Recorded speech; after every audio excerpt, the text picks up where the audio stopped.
Okay, stream's gonna start soon. Just let me set up a few things before we actually start. This is kind of an extra thing though. I don't normally stream on this day. I just happen to be not working today, so I'm free to stream. I kind of want to do the same thing I was doing yesterday, which is a little bit of the Star Rail galactic baseballer stuff.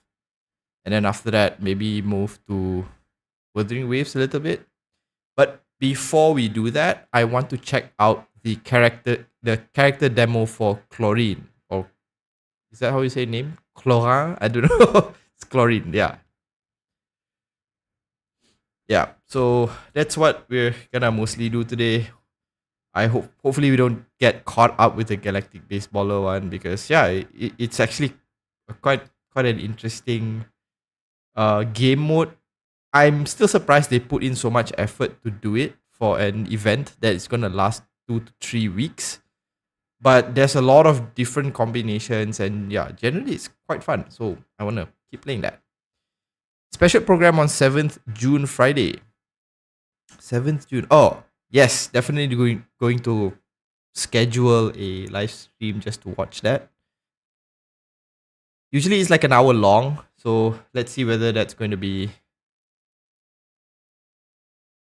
what they're gonna present. I know Firefly and Jade are coming out. I'm more interested in what the story is gonna be for what do you call that? For the next part of Star Rail. It should be the epilogue for what's happening in the story, unless we get a situation that we're still in a dream or something like that, which I hope is not the case. That would be kind of shitty if we are in another layer of a dream or something. I don't know. But my guess is that probably it's going to be a conclusion to Firefly's story, and maybe start transitioning into the IPC storyline from this point forward. Probably we're going to go to, I don't remember the name of that location. But yeah. Anyways, hi SZ. Kiki Locket, Mighty, not the Armadillo. Okay, that's a interesting name. And Andrew, what's up? How are you guys doing? Has anybody summoned for Boot Heal? Is it a good thing to summon for? I mean, is he a good character to summon for? I still haven't decided. I'm probably going to say for Firefly, but my hands might just slip and accidentally press the summon. Anyways, let's go and take a look at Clorinde's character demo.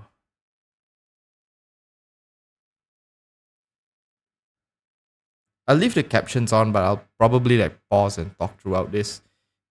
Of all the characters, I know that when 4.0 came out for Genshin, there were 3 characters that I wanted. Furina, Arlecchino, and Clorinde. So these are the 3 that I kind of wanted to get. So I've gotten 2 of them, but I haven't been playing Genshin, so I don't know if I have enough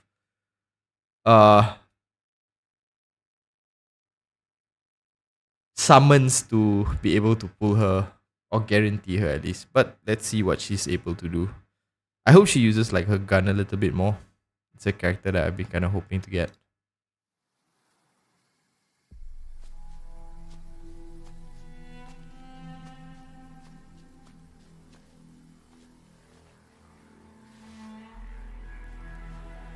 Why would you dirty your gloves up like that?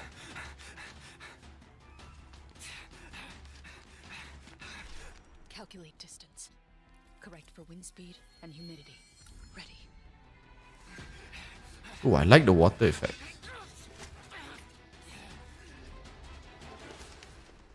Next breathing cycle. Fire a non-lethal shot.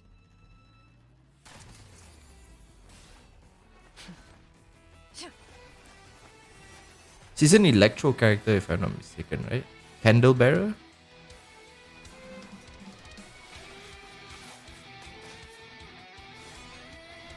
Her design kind of reminds me a lot of those what do you call that? Like vampire hunters or monster hunters.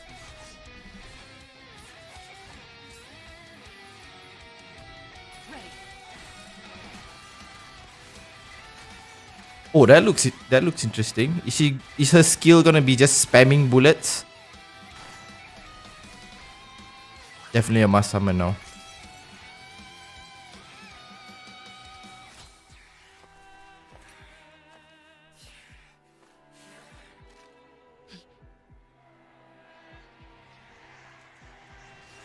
I like that we are starting to meet Hilichurls who are above average in intelligence and can scheme and kind of, set up ambushes and stuff.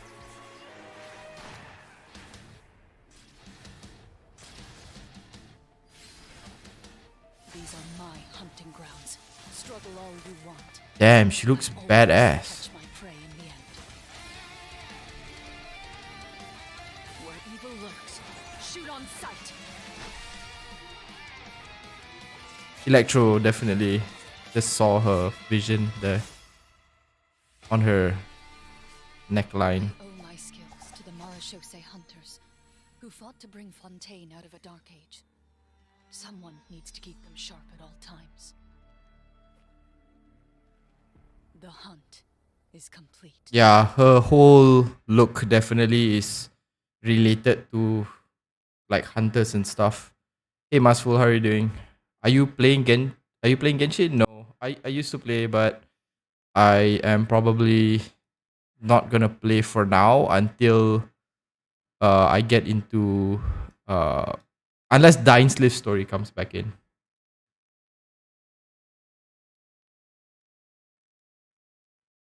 Just give me a second while I set up the Star Rail. I'm gonna go into Star Rail for a second just to play that.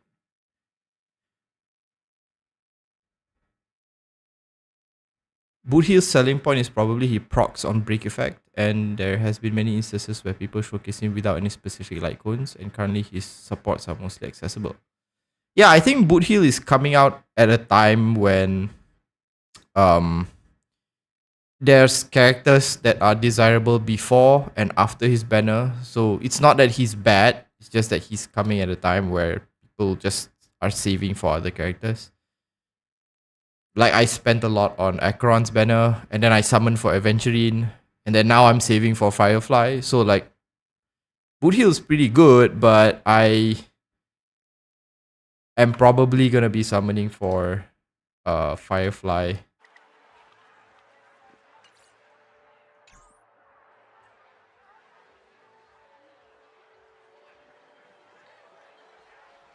Okay, now we're back into Stariel. Her skill puts her into a certain state. Yeah, is it just like if you hold down the button, she's just gonna, just non-stop shoot the enemy? That'd be pretty nice. Reminds you of a vampire hunter? Yeah, that's what I said earlier. I was like thinking, like the first thing that came to mind was those old school Transylvania vampire hunters and stuff like that. She definitely has that vibe. Let's go into the cat planet.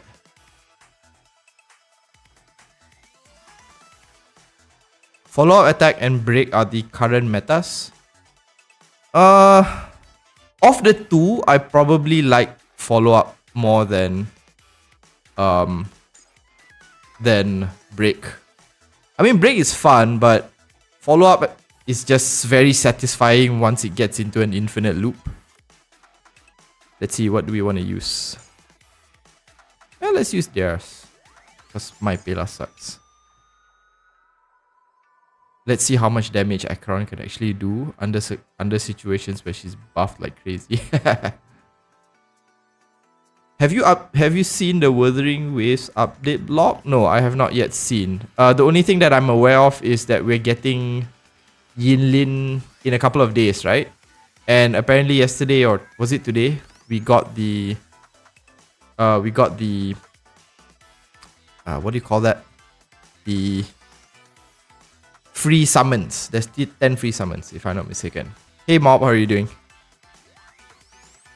Firefly is better than Boot Hill. Yes, I should hope so. I'm summoning for her. So I hope she doesn't disappoint.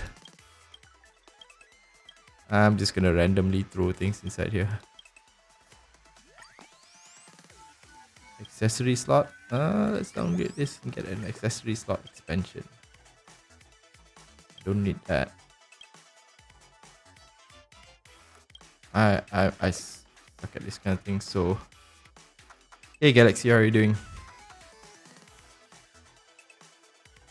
You haven't done the event yet? Yo, no, I have not done this yet. I've been kind of playing Wuthering Waves a lot, so I haven't had the chance to try this. I started playing it yesterday, and the stream was supposed to be half this and half Wuthering Waves, and I just ended up playing this a lot because it turns out to be really, really fun.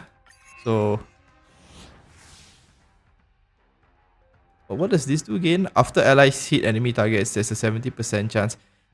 I have the weird suspicion that we're gonna get a simulated universe update, and a lot of these things are gonna come in as new cards or whatever.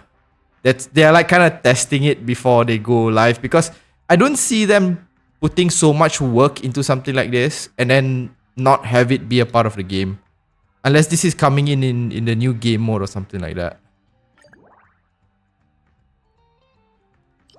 I'm just gonna randomly pick shit. So activates on ultimate, so probably on an Acheron team would be pretty good, right? Yeah, let's go with that. Enemy targets detected. Also, the sound's kind of really loud. I'm gonna lower that a bit. I kind of regret pulling for Boot Hill, but I'm hoping they will add another break harmony character in the future.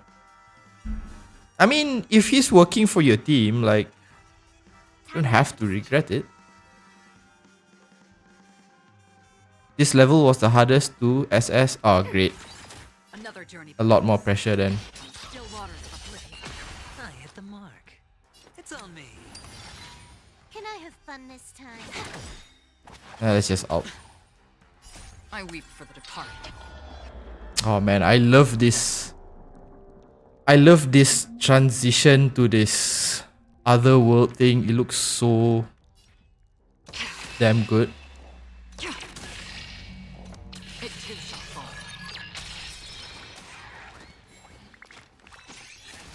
Commencing support. Enemy data secure. Net markers activated. Time for a good old counter. Hello, Eon of Finality. Ah, that's where you have it wrong, my friend. I'm not the Eon of Finality. I'm secretly Mythos. Have you seen the recent theories? It's all nonsense. Ice and fire damage. I'm just gonna randomly pick shit. Free will, or was it fate? Destiny for oblivion. I hit the mark. Ah, You took the bait. Oops. the dice have been cast. Bust. Or maybe I'll take. I probably don't need to use this many ults, but I can just ult. Let's screw it. Let's just see what she can do. This is overkill, but It too shall fall. hey, Deka, how are you? Nice seeing you again. I hate this TV's monster things because they always just keep sapping away your energy. It's so annoying. Another journey begins. Still waters of oblivion. And I don't have the coordination to actually plan out like, oh, it's change all their faces so that they give you energy. Ready for another? Yeah. See? Oh, crap.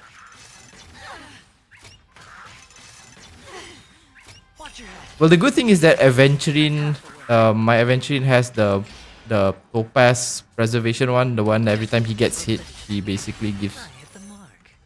he applies a dot to all these people. Ah, You took the bait. Also, if anyone is new here, just excuse the gameplay because I'm terrible at things like this. Let's just randomly take this. Commencing support. I don't know why I'm not ulting. I should just ult.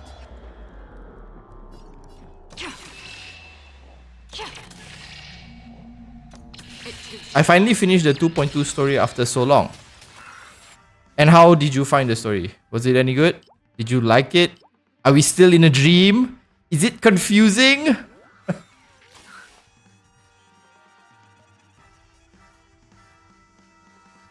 I'm just a casual fan, but do you have Discord? No, unfortunately I do not. I thought about doing a Discord, but I just don't have the time to manage it because I have a full-time job. So I'll play along.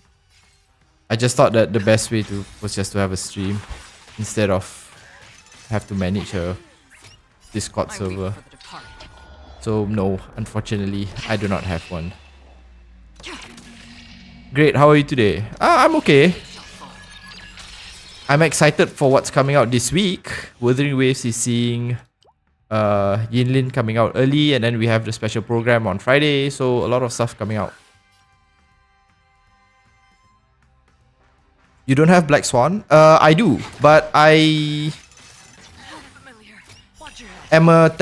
terrible at managing SP, so half the time I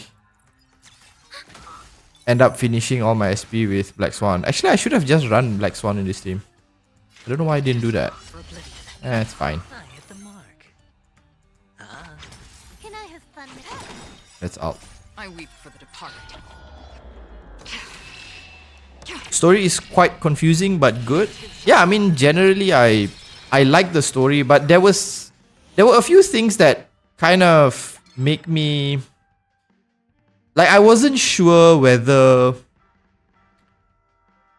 So when Sunday ended the whole, like when we defeated Sunday, right? It was implied that we were in a dream since the very first moment we stepped into the Astana system. But if that were the case, then did everything that happened after that was just a part of the dream and we didn't really meet all these people? Or did he activate his infinite Tsukuyomi towards the end of it? And it's only at the end of 2.2 he activated this dream. That's the thing that just kind of confused me a little bit on what exactly was happening.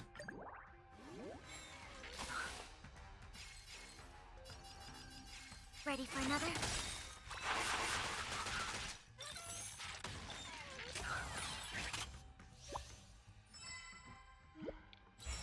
Commencing support. Go to Wuthering Wave and 1v1 a boss that is above your level. Have you seen my gameplay? I can't even fight the normal monsters without resulting to just cheesing everything. Free will, or was it fate? Still waters of oblivion. Enemy data secure. Net markers activated. Time for a good old counterattack. Hedge your bets. This combat needs up to. This is double speed. That's why I've never picked up games like Dark Souls and stuff like that, because I just don't have the patience for it, and I'm terrible at games like that where you just need to, you know, go through, fight non-stop. You took the bait. Like, you have to keep going and trying out the boss fights until you learn every pattern. I'm just terrible at things like that, so I weep for the departed.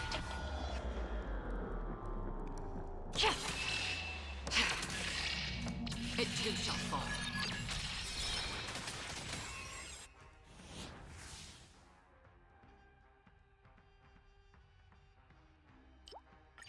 I liked your Eon of Death video. I always viewed death as an overlapping concept with the hunt and destruction. My guess is that the hunt would have absorbed the Eon of Death if it existed.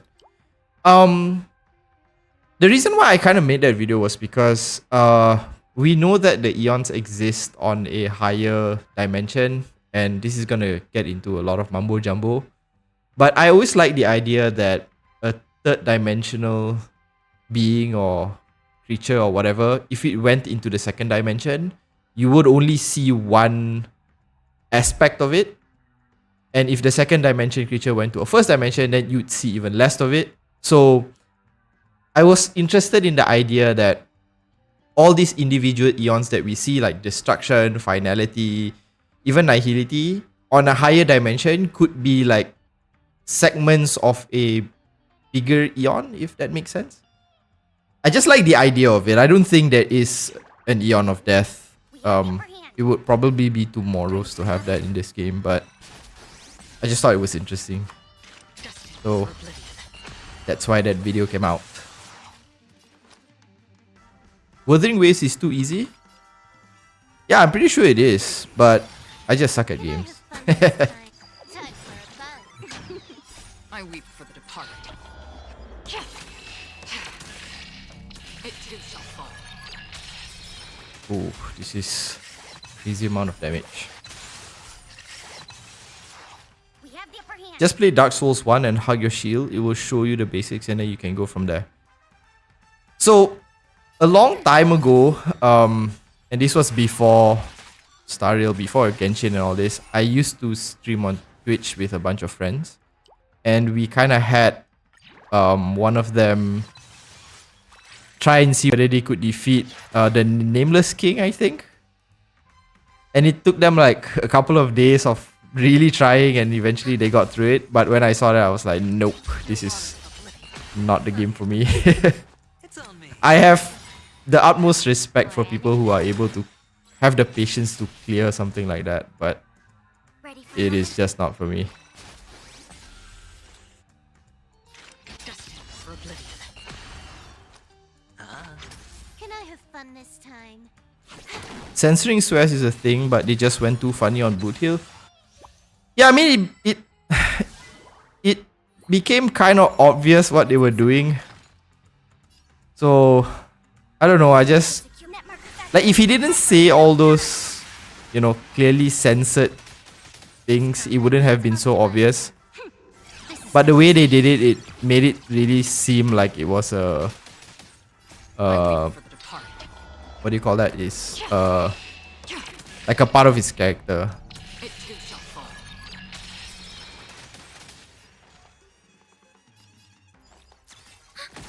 Enemy targets detected. Free will, or was it fate? Still waters of oblivion.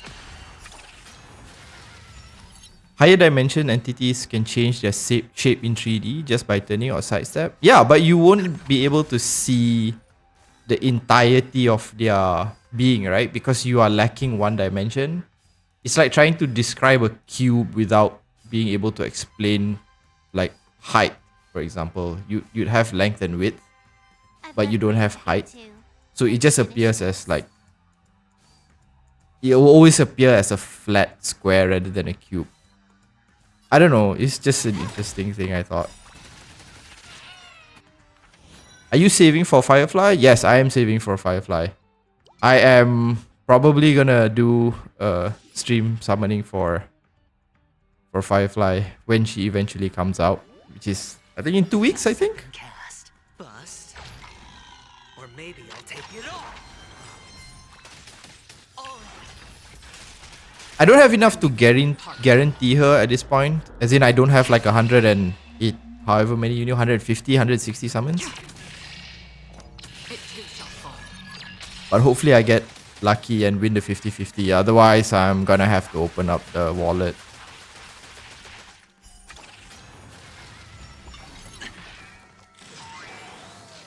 $16 days or so.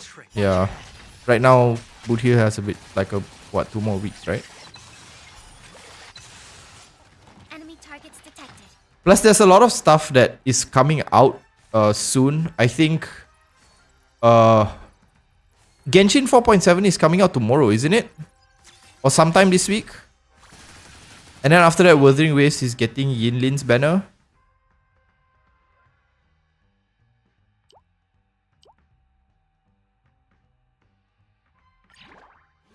And then after that, we're gonna have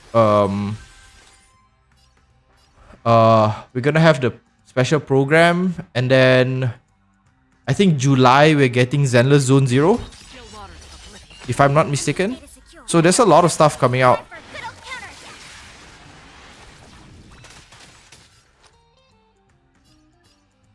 Yeah, 4.7 is tomorrow. Okay. It's on me. What's your goal with Firefly? Going for Eidolons or Lightcone? if I get an early Firefly, I may go for her light cone, but I don't think I'm going to because Destruction has a lot of pretty good light cones. I'm hoping she can just use one of the other light cones that I have, either the one from Herta or maybe Jingliu's one, but I know she wants break effect. So if I get lucky with early summons and get Firefly early, I might try for her Eidolons, but I might try for her light cone, but I'm probably not going to. Maybe I'll save and just get Jade. I also kind of want to wait and see what's coming out in 2.4 because I heard that Sunday might be coming out in 2.4. And if Sunday is coming out in 2.4, then I'm probably skipping Jade and just going straight for Sunday because I really like his character design and I don't care what he's going to do. I'm going to summon for him.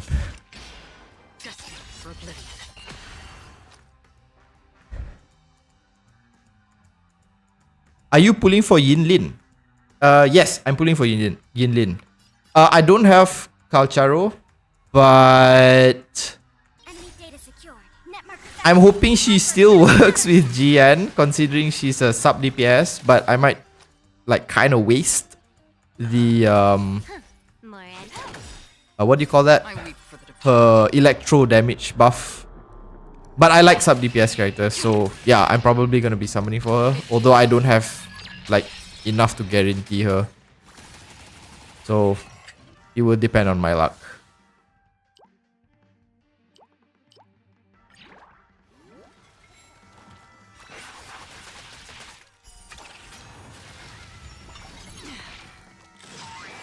I think she has a 4-star light cone, the Sam one, I think. Yeah, she does. So that's why I'm not too focused on trying to get a light cone.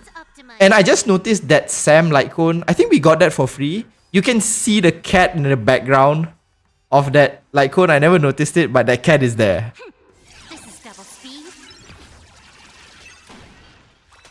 What's your favorite liked or what is your favorite or liked faction or Eon?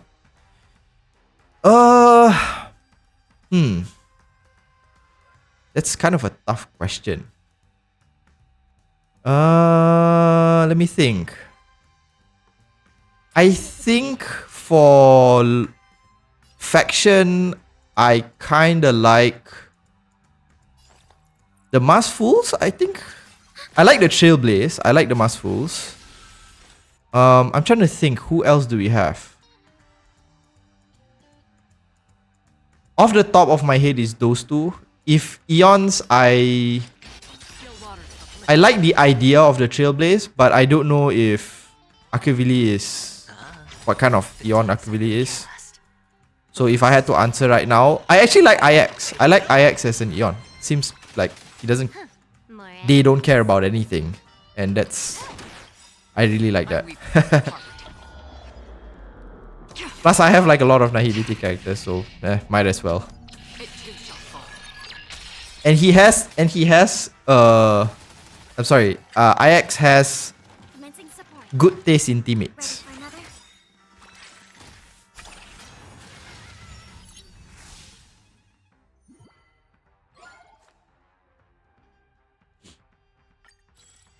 The black cat is always everywhere. Yeah, I mean everything that is related to the Stellaron Hunters, the cat is there. I'll try to open up the thing once I'm kind of done with this. I think I have the light cone. I don't remember, but I think I have the light cone.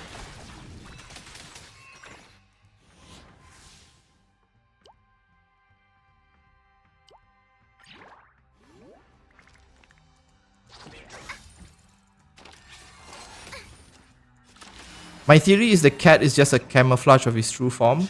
Yeah, I've seen a lot of people have like different ideas about who the cat is. Some people say that it's Elio's familiar. Somebody suggested that it's like an Animagus situation where Elio can transform into a cat. Or if you've watched Bleach, it's like Yoruichi.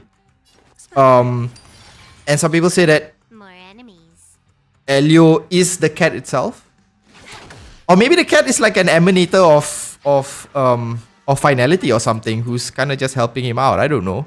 Because I know that when I first made the video about the cat being Elio, like a really long time ago, and I don't play Honkai Impact, but I know that there is a talking cat in Honkai Impact. So it's not outside the realms of possibility.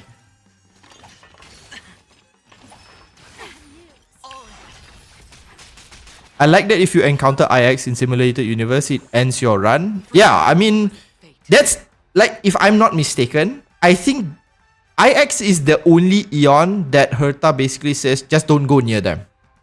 Because they will, and it made me kind of curious, or it made me kind of think of, would an Eon become depressed? That's not the right word, but would an Eon be like fall into despair if they got near IX?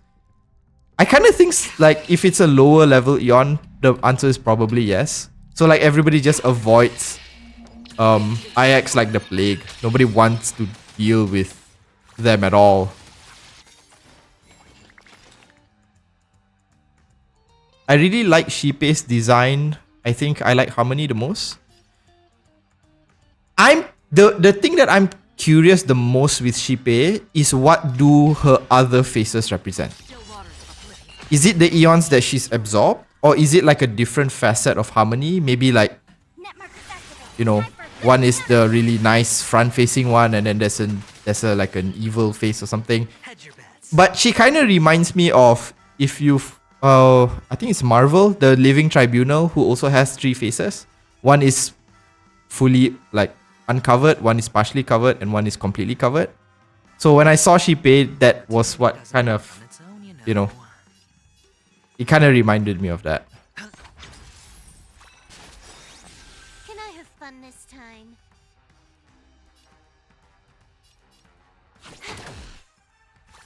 If you're going for free-to-play Litecoin for Firefly, go for S5 Fall of Eon in Herta Shop or the S5 Misha Litecoin with Break Effect. But Fall of Eon is just better. Yeah, that's the reason why I'm kind of saving, I guess, for... I'm kind of skipping her Litecoin because I already have the S5 This combat needs optimized. Herta Litecoin, which currently Imbibed Luni is using. I weep for the departed.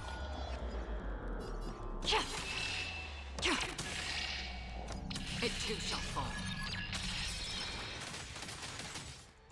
Harmony, happiness, and joyness. Another journey begins. I don't know, because like Harmony is sort of vague in the sense that what would you really pay to have Harmony? It's on me. Like if, you know, decimating a planet leads to getting Harmony for the rest of your followers, would you decimate a planet? Have been cast. That's what kind of interests me with Bust. Shippei. I think that they appear as nice and, you know, oh, we want everyone to be happy, but in reality, they might have this side to them that just goes like, oh, you're in the way of my Harmony, so I'm just gonna eliminate you.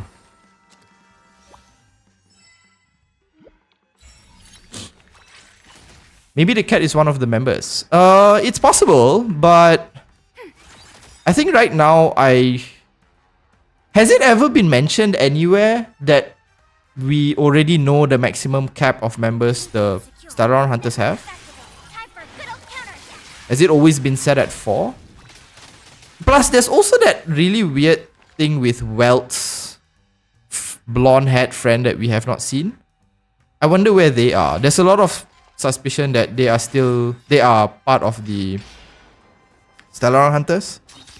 And for the longest time, the theory was that it was what's his name? Have fun this time. It was Elio itself, but I weep for the departed. it's unclear at this point. Do more video for Galaxy Rangers, or I'm gonna find my health. It's in the queue. There's a few other videos I'm kind of working on at the moment, but the Galaxy Rangers one is in the queue. It will eventually come out. Again. Watch your head.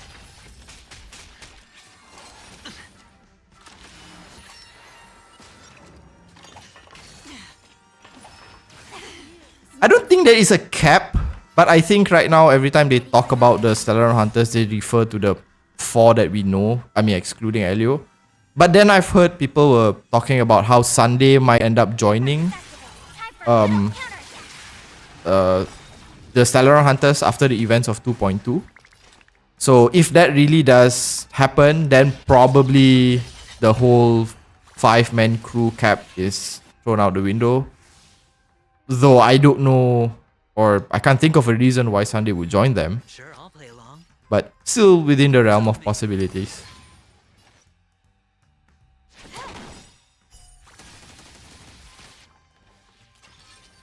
I weep for the departed.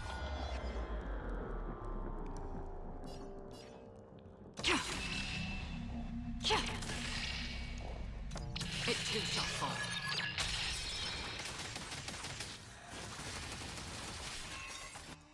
Void Archive isn't the type of person who wants to work with people like them that easily. Yeah, that's the thing that kind of not really disappoints me, but it's kind of difficult when there are things from Honkai Impact that you need to know that will benefit you understanding the story in Star Rail. Free will, or was it fate? Still waters of oblivion. Hedge your bets. Looks like I caught the stream. Hi Noob, how are you doing? Didn't you say you had work? Shouldn't you be working? Spend freely. The More dice have been enemies. cast. Bust. Or maybe I'll take it all. Harmony is kind of vague, like there is also equilibrium and order. I like the idea of equilibrium. And I like the description of their emanators, which are the what do you call that? Combat needs The optimizing. arbiters, I think. This is double speed. Because the description says that anytime they go into a planet, essentially people treat them like gods. Hey, why are you ignoring me? Oh, sorry, I'm not ignoring. The chat is going faster than what I'm expecting, so Watch your head. No dirty tricks. so it's a bit hard to kind of respond to everyone. So my bad on that. All the Stellaron Hunters join for a personal reason that Elio and company can provide. What would Sunday even want after everything that happened? Yeah, that's the thing that I don't have an answer for, because I can't imagine like what you said, well, like what he would get out of it. Because I know Blade wants to die. I know Kafka wants feelings. I know Firefly likely wants to cure her disease or whatever. And Time to make a decision. I don't remember what Silver Wolf wants. But I know that each of them were promised something by Elio. So I can't figure out what Sunday would want from Elio. Maybe he believes in Elio's vision or something, where if Elio gets what he wants, then the universe becomes a place where you don't have to worry about all these things. I don't know.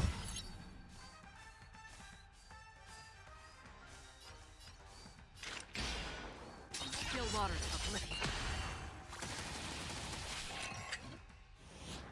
I also heard the idea that possibly the Robin and Sunday combo will actually join the Astral Express instead of the Stellaron Hunters. But again, a lot of this is just people kind of just making guesses. I mean, half the time I'm making guesses as well, so what do I know? Enemy targets detected.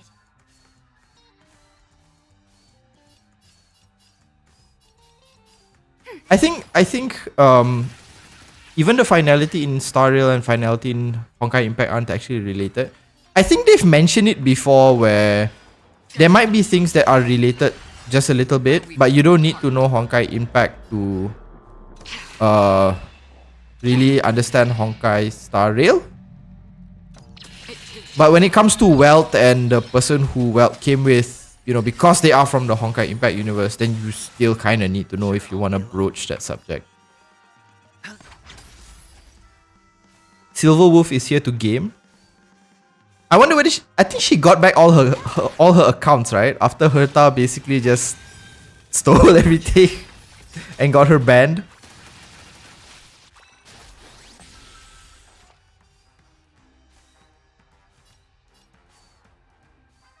Silver Wolf wants constant fun and friends to play with, I think. Ready for another? Yeah, but what could Support. Elio have promised her for her to be doing this? Like, couldn't she just find friends like somewhere else? I weep for the departed. It too shall fall.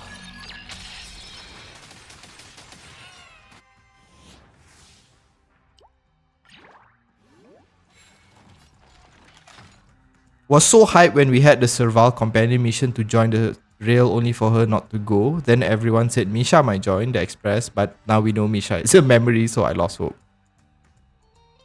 Yeah, I mean, I have a feeling that they, Enemy data secured.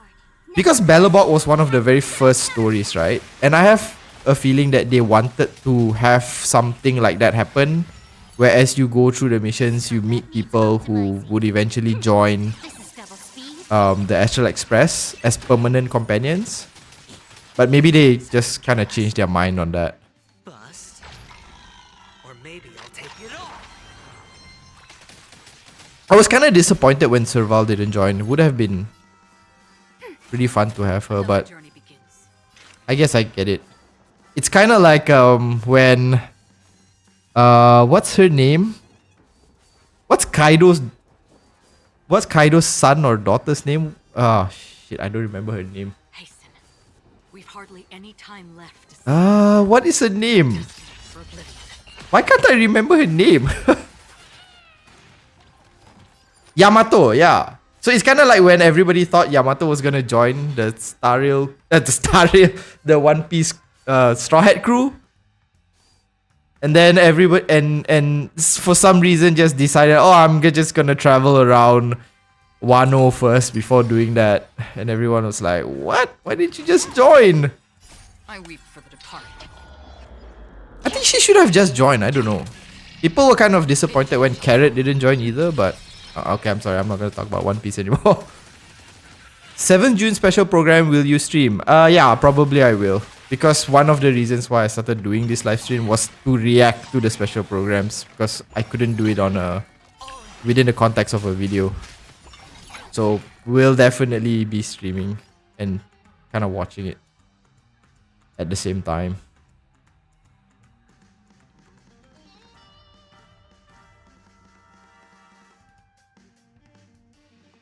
I mean that 2.1 story quest with Aventurine, I thought that he would join the Astral Express, but the gamble again with Jade. Still waters of oblivion. I don't know, I don't think we're gonna have any of the IPC people join anytime soon, more because the next part of the story, or at least I suspect it to be, is going to be focusing more on the IPC. It's very likely we're gonna meet all the 10 Stone Hearts. Is it 10 Stone Hearts or is it 8? Whatever the number is. We're probably going to meet them, and then we're also going to be meeting the Diamond and then the rest of the top management of IPC. It too shall fall. Of the people that we met on Penacony, the one that I thought would definitely join the Astral Express was Misha, until they revealed that he's just a memory. Commencing support. For a faction that's quite welcoming to new passengers, the devs sure are gatekeeping certain playable characters at the Express. I mean, the in-lore, like the in-universe reason doesn't make sense. They do get visitors from time to time, but nobody becomes like a permanent member of the Express since the game started. But from a practical standpoint, I would imagine that's because they probably can't have like so many people joining the Astral Express, and every new planet you'd have to figure out what combination of people to put. Your cast will be too big, I guess. Net markers activated. Time for a good old counterattack. So Firefly is dead? Not yet. I don't. She's not dead yet. We don't know what's gonna happen in 2.3. Maybe we'll see in the special program. Maybe we'll get like a teaser or something that she's gonna bite the bullet. Free will, or was it fate? Still waters of oblivion. Misha got the perfect drip for the express. The train needs a bellboy. And he even has one of those Astral Express tickets. You know, like how every member has like the tickets, but they are red in color. Like if you look at Misha's model, he has one, but it's purple. It too shall fall.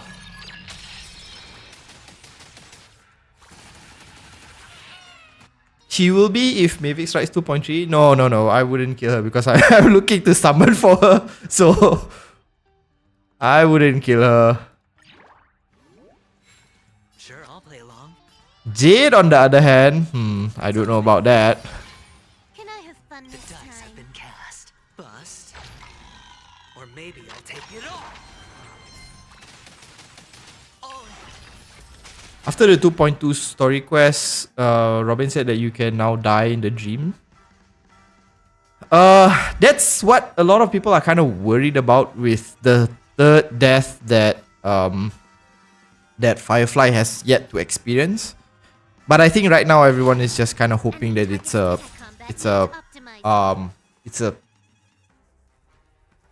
what's the word, like a figurative death, in the sense that she doesn't actually die. She like maybe changes her name or something like that.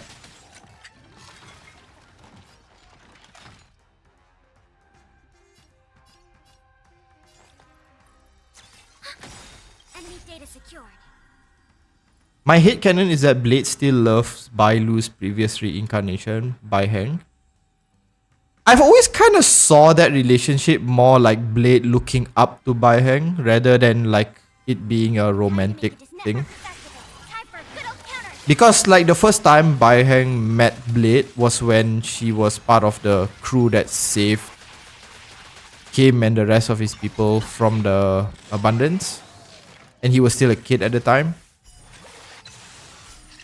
So I kind of saw it like they had this big sister dynamic, I guess. I weep for the departed.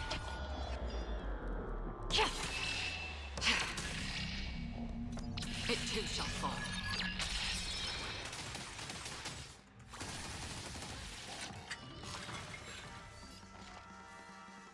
If we die in the dream sleep, what will happen? According to the story, nothing happens, but after the events of 2.2, I'm not really sure. It might cause a permanent death. That's why Firefly has that hint, like, oh, you know, you might experience another death.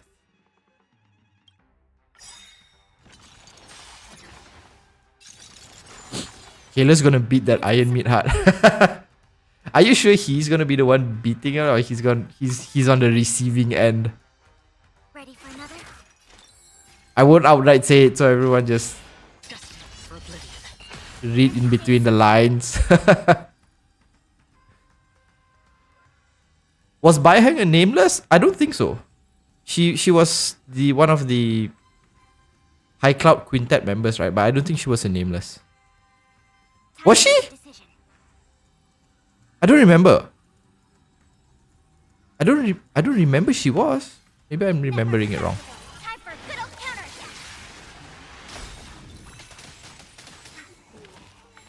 What about Blade and Dunfang? Do you think they had anything? I think it was I weep for the departed. purposely made to look vague. But they seem to have more of a rivalry than anything else. But even by the end, if I'm remembering the story right, Blade only wanted to help Dunfang because it involved resurrecting Bai Heng, right? It wasn't because he wanted to help Dunfang or anything like that. He was doing it because of Bai Heng, so...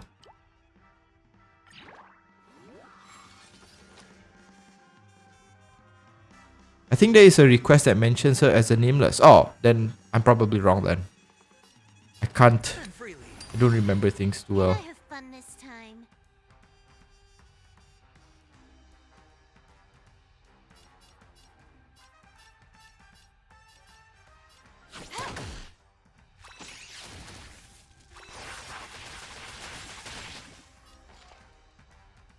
Ready for another? Kind of curious how they will make the name. Kind of curious how they will make the new alternate character for Ting Yun. Leak say that she'll be in 2.7. Really? Because right now the story past, I would imagine past 2.3 or 2.4 is gonna be involved with the IPC. I wonder how they're gonna bring Ting Yun in. Oh wait, I remember somebody mentioned yesterday that we were gonna go back to the Shanzhou Luofu in 2.4, right? So maybe that's when Ting Yun comes back into the picture. You took the bait. I'm still curious about Gallagher. Like, does fictional meme die when they're exposed? But then there is a side quest where you find out the NPC that is just a meme entity make up from fan memory. I think Got a raid to get to. Let's finish. just based on what Gallagher mentions, that is the case. Like, if you figure out everything about the aura of fiction that he has, that's the worst way to describe it. But if you figure out everything about him, then it implies that he no longer Enemy targets detected. exists, I guess. It wasn't very clear, but at the very least, he just loses his powers, I guess. But I don't really know what happened to him. I think it's implied that he died. So I would imagine if you learn everything about them, then they do end up just dying off, I suppose.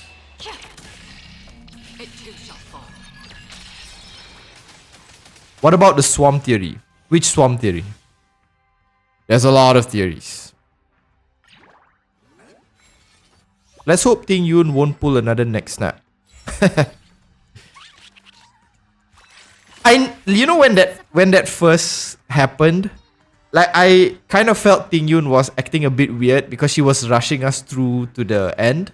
So it was a little bit weird. But that neck snap was like, what in the world? Like, Time to make a decision. I was surprised by that, like pleasantly surprised by that. Net markers activated. Time for good old 2.4 onwards, we will be back in Xianzhou on a new ship. Oh, okay. But I'm still curious, how will they bring out Ting Yun? Like, if let's say 2.4 up to 2.7, we deal with IPC and the Xianzhou Alliance, right? I have fun this time. How would Ting Yun, the real Ting Yun, fit into that? Was she just on the other ship this whole time?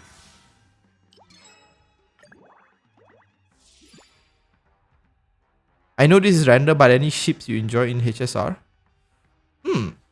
Let me think.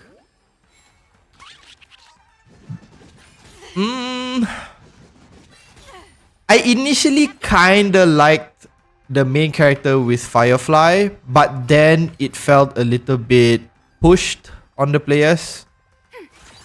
This combat needs up. This is double speed. Other than that, what are some of the more well-known ships? I don't know much about that particular area. Like,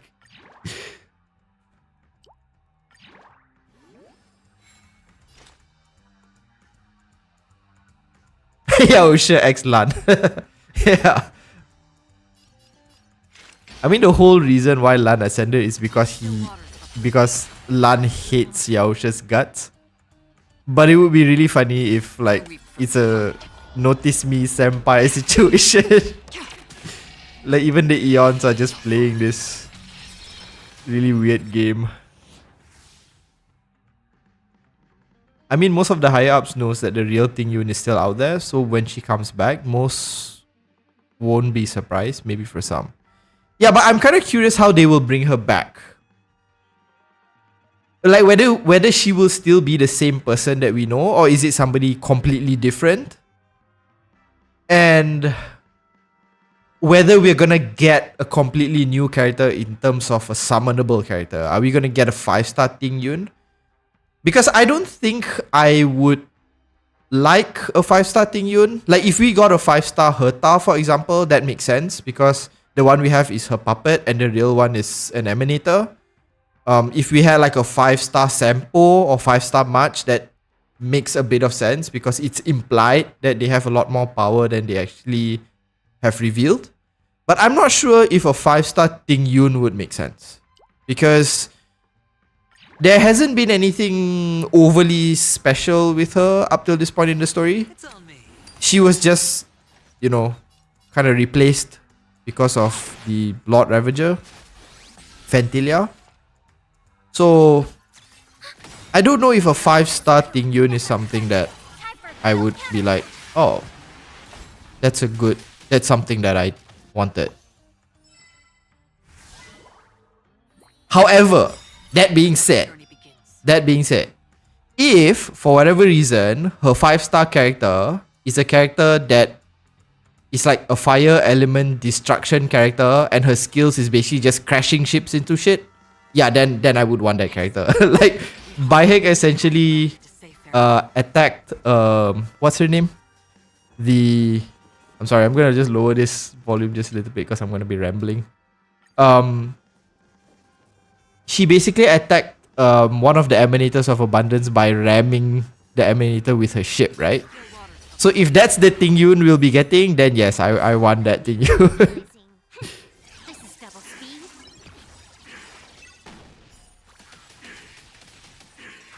That's another funny thing. If 5-star Ting Yun was a tank and like had maximum threat all the time, because it seems that the current Ting Yun has some really weird numbers when it comes to like threat. I don't know why. Even when I have Japat with his light cone, with his node activated that essentially gives him more threat, the enemies still want to hit Ting Yun. Bust. Or maybe I'll take it off.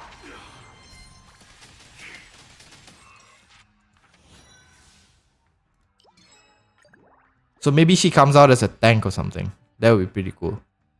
Because it's not like we don't have precedent for ramming vehicles into enemies, right? If you remember the fight with Sunday, like what was the special trigger thing? We ran the entire Astral Express into the giant robot. Like, so there is precedent for that.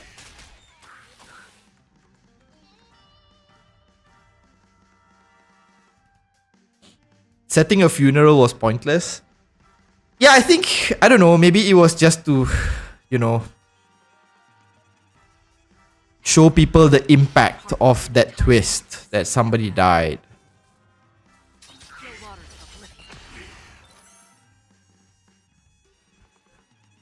Enemies hit Ting Yun because they don't like furries. It's on me.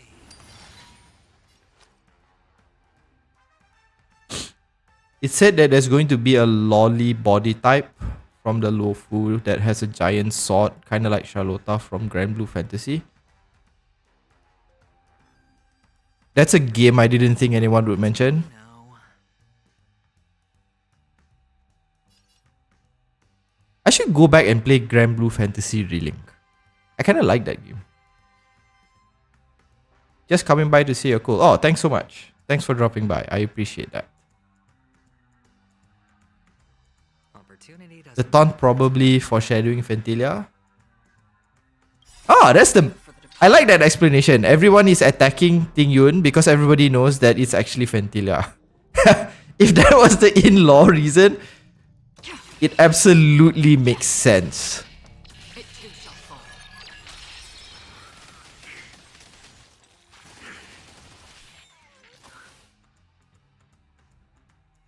Because of the tragedy with Lo Fu and her name and her face was on it, she will have to lay low for a while and she need to contact someone that she can really trust the most. Which is in that way, using her as a way to contact the Express, asking them to help solve this problem.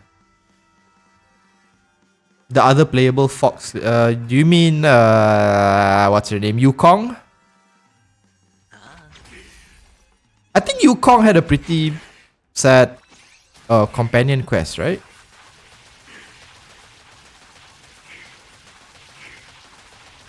What the fuck? Yeah, this thing is goated.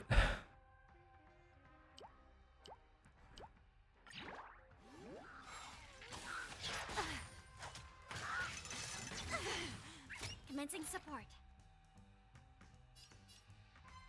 The only I like a lot of the companion quests with in Star Rail because they sort of they expand on the character first and foremost. But what I don't like sometimes is if the companion quest has like a very important piece of lore that if you don't play it, you will miss out on a lot of context. So the example that I'm thinking of is when I know it's not a companion quest, but when Scaramouche first appeared during that event with Mona, I think. And there was like this whole story about how he was saying the sky was fake. And if you didn't play that event, you missed out on like meeting Scaramouche. And then the way they played it later on, it felt sort of like, oh, we've already met this guy.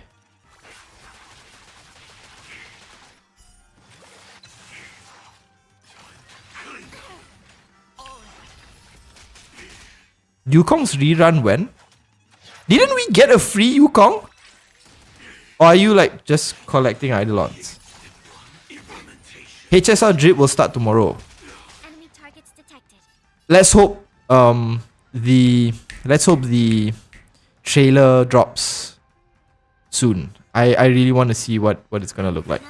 Another journey begins. Net markers activated. Why are you hitting Sam? Aren't you gonna pull for her? She might get... No, I'm hitting the suit.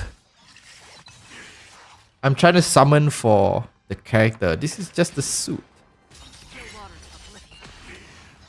I think I had a theory a long time ago where I thought the cat was piloting the Sam suit. Because we didn't see Firefly yet at that time and the cat was there. And the idea was that, oh, maybe the cat is piloting the suit remotely and Sam is actually a cat. I think I mentioned that in one of the theory videos before. When I was talking about who the cat was, I was like,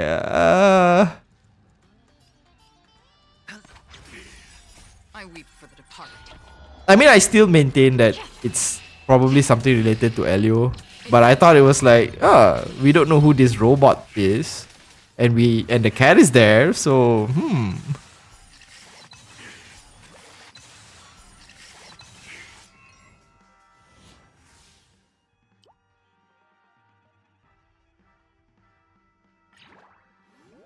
Can I have Does it start tomorrow night or today at night? You mean the drip marketing? I'm not sure. I know the special program is coming out on the Friday, on I think the 7th? Sorry, no. Yeah, the 7th. But I'm not sure when they drop drip marketing.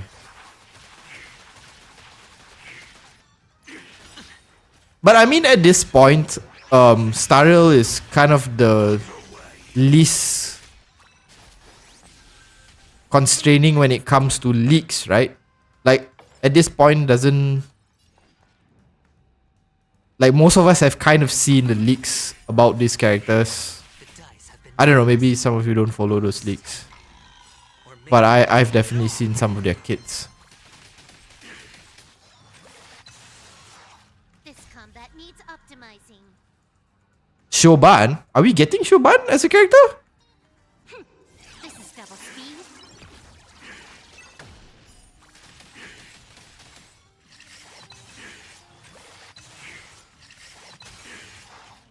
The only leaks that I don't follow is story leaks.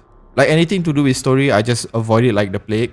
Because when I do theories, for better or worse, whether it comes out as a stupid theory or not, I don't want to know ahead of time what's happening. So I just avoid any sort of story leaks. Even if it's something like even if the tag or title of that leak post or whatever is something like, oh, new character, I won't even look at it because I don't want to know who's gonna be coming out. Enemy data secured. The only one I look at is those really long text posts where they just tell you like, oh, this character has this skill and what does the skill do. Hedge your bets. I weep for the departed. I think in the previous special program, even the developers were kind of saying how disappointed they were with people leaking story, right? It too shall fall. Because it ruins the fun of learning about the twist. Which I think is, you know. Who is Shoban? she's the bartender that we meet during the 2.1 story. And then there was that event where we were mixing drinks and it involved a lot of her story. It's that one. The Gallagher's friend.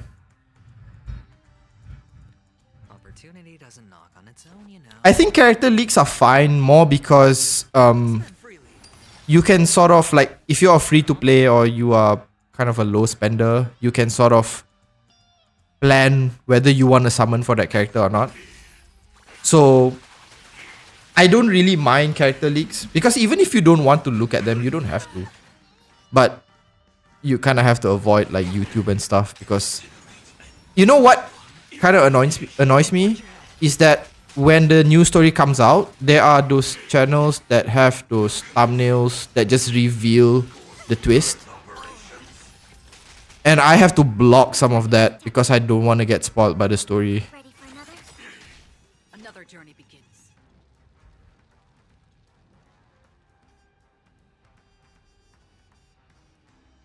Every time I open YouTube after like when a new patch is just released or something, Hasten.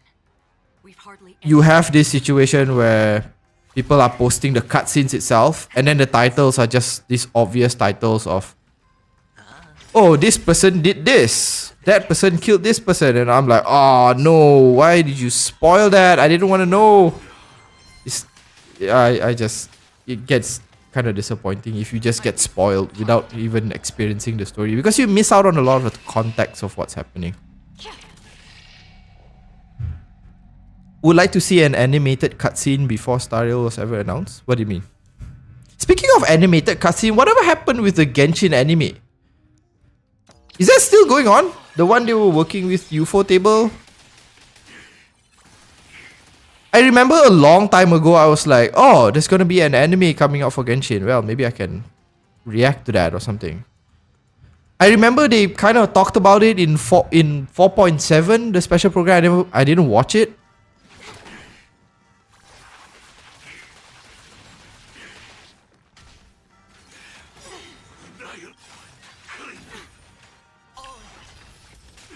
Enemy data secured. How long has it been a work in progress? Good old counters.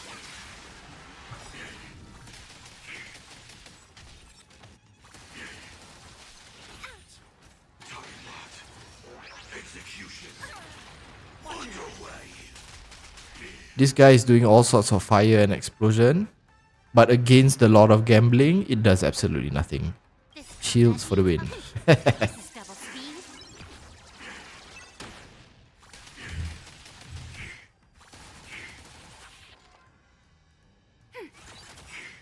I weep for the departed. They did release an animation about the Traveler Twins. Yeah, that's the one I saw on the like thumbnails for the 4.7 special program or trailer or whatever it's called. But I don't know, like even if they were to do an anime, right? Hardly any time. Like what would the topic be about? Because the story for us at least started with when the Traveler woke up, I guess. Maybe they can do like a prequel. But you know what I'm kind of hoping they do? Like, maybe because I kind of stopped playing Genshin. I kind of want to see a Star Rail anime, but it covers the Stellaron Hunters. Like the story, their individual stories before they join the Stellaron Hunters and before they join Elio, and what each of them were doing. Sure, I'll play along. And then the anime basically ends at the start of the story where they continue with the main story. I kind of hope they do that, but it's wishful thinking at this point. I don't think we're ever gonna get it. Because then if you do that story, you wouldn't really get anything spoiled that much. We just, we get to see the things that happened in the past with Blade and with Silver Wolf Pass and with Kafka's Pass, which we kind of already know little bits about. So, and maybe they don't even have to reveal Elio. It's like Elio can just be a shadowy figure, and then the anime ends when the main story starts, where they start stealing, where you get that scene where Kafka is pushing stuff into the main character. To get to. The dice have been cast. Bust. Or maybe I'll take it off. It's a good idea, but pure cope? Yeah, definitely is. I don't think they are ever going to do that. So, It's unfortunate, but it is what it is. Enemy data I can still wish for it, but Time for good old counterattack. I know it's never gonna happen. I weep for the departed. Because like with the Genshin one, I'm not entirely sure what story they could do. Like even if you were to do a prequel, like if you did it for the sibling, it would be too the sibling storyline is too ingrained into the main story that you can't just, you know,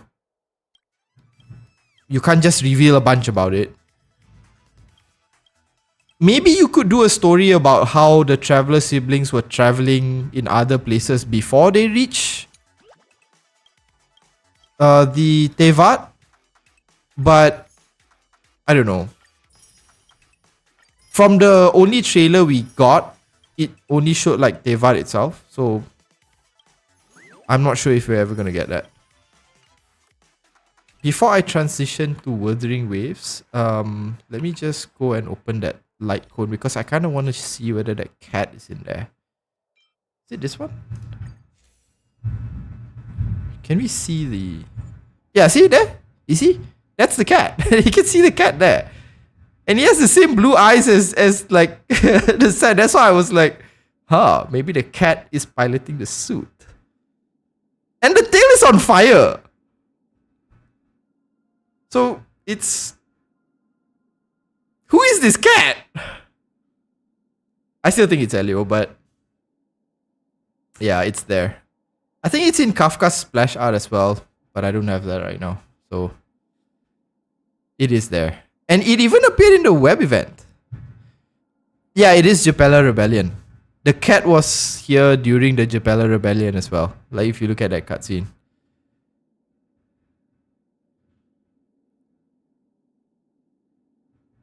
Because you can't really see it like if you just look. I didn't notice it because I didn't look at the art. But while I was doing a video, I was using the artwork as one of the transitions. And then I noticed like, oh, the cat is there. I'm pretty sure with all the explosions and fire and stuff, Sam is probably the one that caused all this damage. And Firefly is probably gonna get an earful from Elio after this mission, given she's the one who likely lit this cat's tail on fire. I don't know.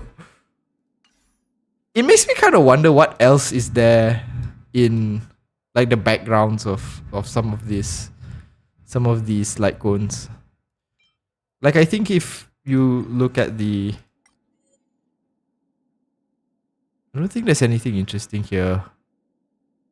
I remember there was one light cone with a rather interesting background. I don't remember which one is it. Yeah. Anyways, let's move on to Wuthering Waves for just a bit because I still haven't gone through the story yet. So let me just quickly transition to that.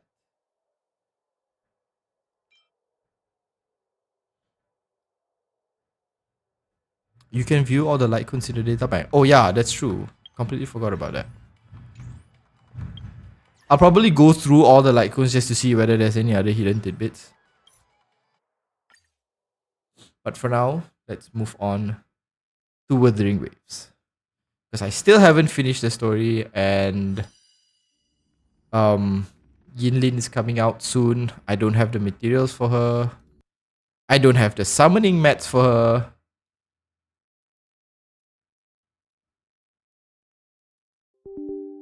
And yet, I'm still gonna try and summon for her.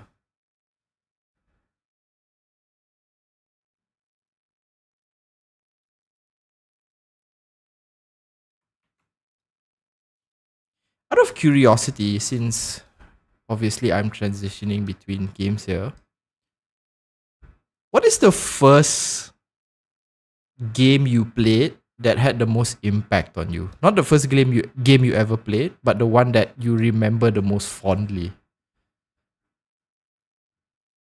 For me, it was... I don't know if any of you know this game, but I'm sure some of you will. Is Ragnarok Online.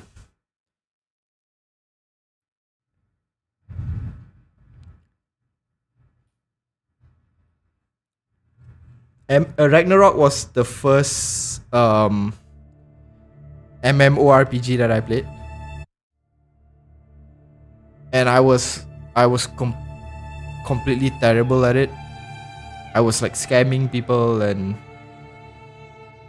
stealing stuff from people. It was just a funny experience for me.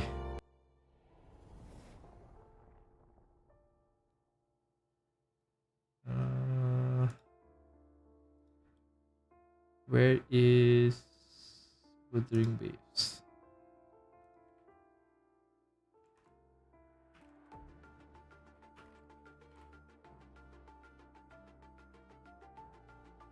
The loading screen song for Wuthering Waves is, I don't know why it sounds so good.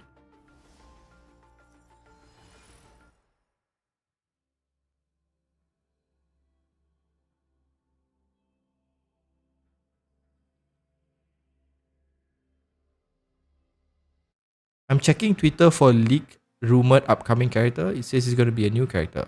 You mean for Star Rail?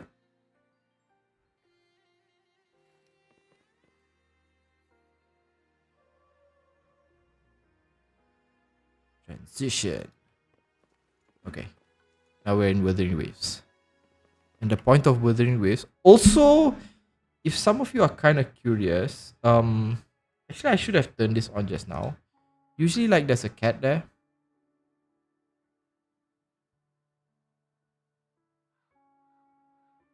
The cat in the corner, but I'm just gonna have it turned off when I record stuff because I need the footage for videos and shit. So if I'm playing story or something, then the cat won't appear. I should have turned it on just now actually, but I kind of forgot about it. So say bye bye to the cat for now.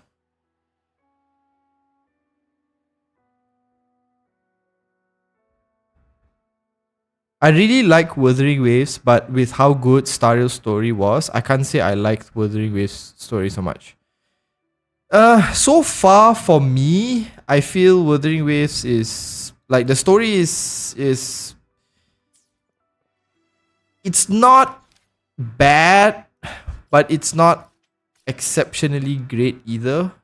Like there's nothing that stands out. I like certain characters like Scar. I like the story about the sheep, the black sheep, and all these people that caught my interest.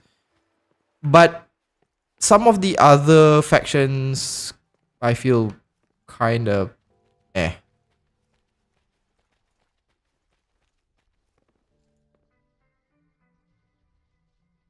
Do you know Grand Chase Classic? No, I do not. Sounds familiar, but I can't recall what that is.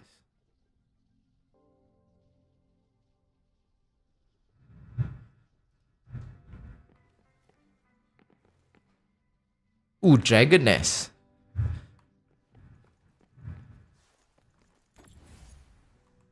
Oops. Find a way to turn on the electricity.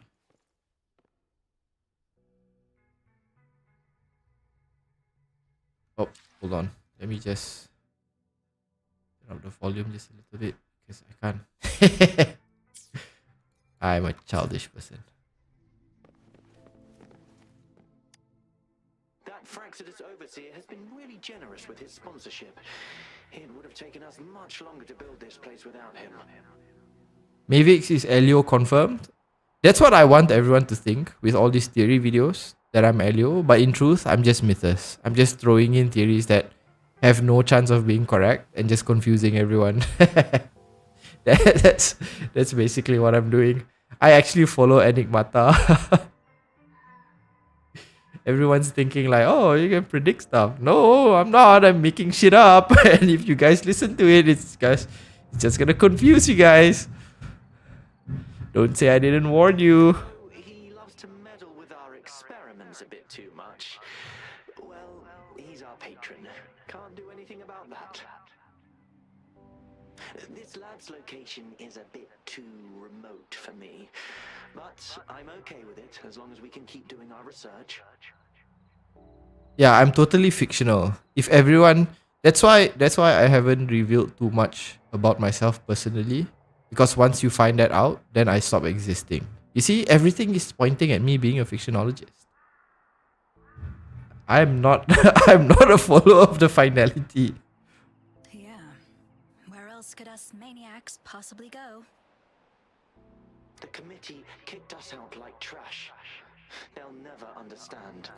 Another thing that kind of throws me off with Wuthering Waves is that in the English dub, the accents are kind of random.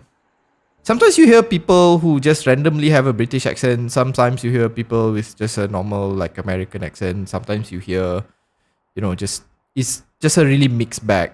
It just seems like it's completely random. Professor Hysen stated, we are embarking on a monumental endeavor with the power to redefine humanity's future.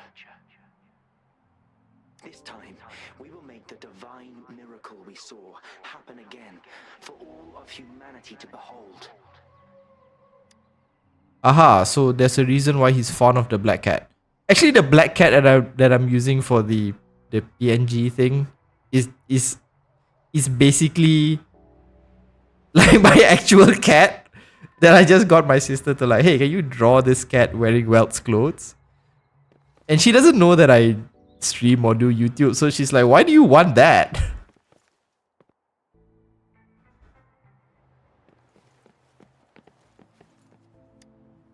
The experiments have been going smoothly, but we still can't get the desired outcome. Why? The artificial retroactive rain project has advanced to its second phase. We have various evidence that this ancient civilization was the Whining Aches' Maya at some point. We believed we could recreate that divine miracle with the artificial retroact rain. Have we been mistaken? We have no time left.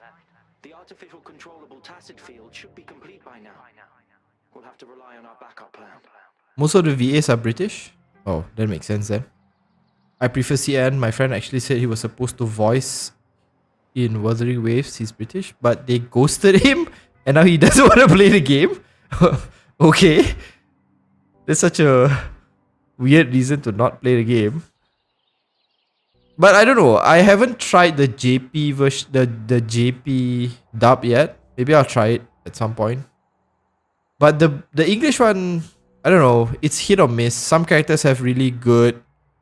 They have really good voice acting. Like there's, proper inflection. There's emotion, but some of the other characters are like, not really. They just feel like they're just reading off a script and it just falls flat. What am I supposed to do here again?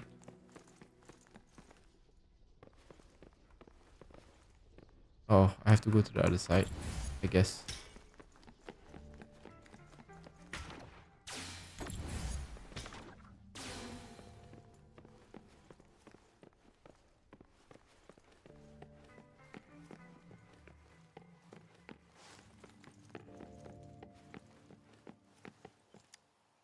How's subject A038 doing lately? It has yet to assume a concrete form or exhibit vocalization behavior. However, we noticed some behavioral discrepancies from our initial expectations, and further observation and research would be necessary. It's merely a replica after all. It's far from the true form of those gods. By the way, things have been mysteriously disappearing lately. Any idea?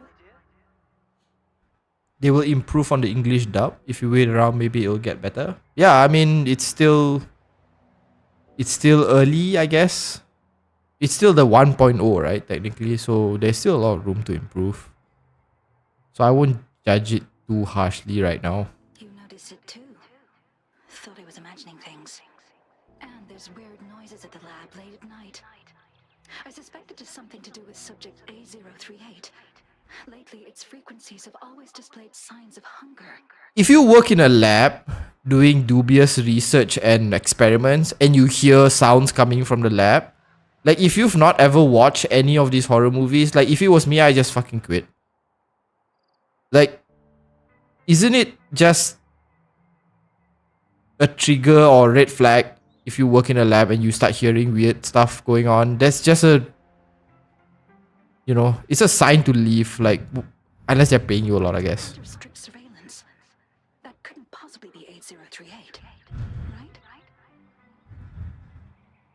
Check the security cameras once more.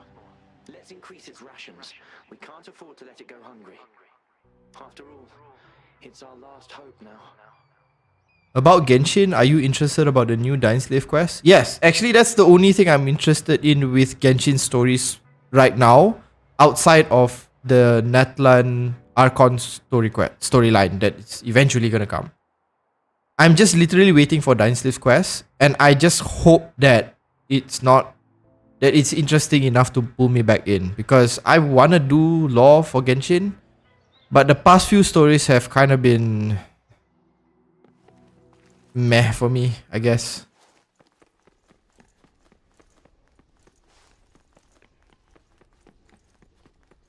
Let's borrow this for a while.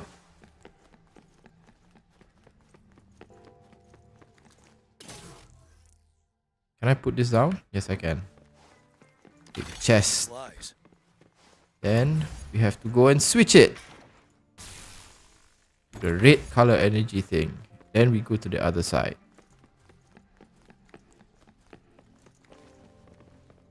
Wait, that one's already filled. What am I doing? Oh, sorry. I have to go on this side. There you go. I don't think there's anything else in this room. This is another thing that I don't really like. I mean, this is a purely personal thing. Like, I always feel I'll miss out something here. Like, there's a piece of, you see, like, there's a book or something that has, like, some piece of lore that would explain something. And if I miss out on something like this, then I just miss out on explaining something in the video. So I have to meticulously go through every piece of paper in the room just to make sure that I don't miss anything. What am I doing?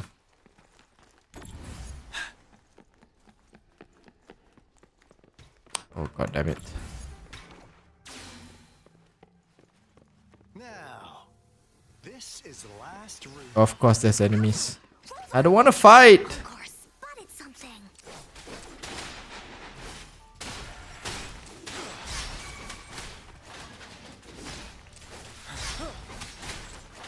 Tell truth from the song. Monkey. That's the most satisfying echo. You can just summon monkeys.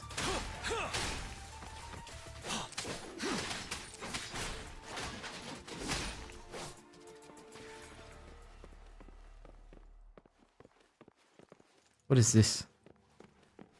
Oh, it's a puzzle. Oh, the chest. Heard to be more prepared. That's the most important thing. Then we search for stuff. Genshin is in its flop era. Let's hope Natlan can redeem the main story. I mean, like, the 4.0 Genshin main story, I wouldn't say it's bad. I mean, I had a good time with all the reveals, and we got to see Skirk. There was the giant whale, and we learned a lot about, you know, the Skirk's master and the group that supposedly opposes the Hexen Circle. So there was a lot of things that, a lot of interesting things that happened in the early parts of 4.0. But then after that, it started to be kind of boring for me, at least. So that's why I'm kind of banking on Dying Slave's Archon quest to be able to pull me back into the game. And if it doesn't, then I'll probably just wait until Natlan comes out, because I know that the Harbinger that's going to be in Natlan is going to be, what's his name? Capitano? Yeah, that's the one. And I really want to learn more about that guy. He seems to have like a, you know, one of those honorable but really super powerful kind of people. So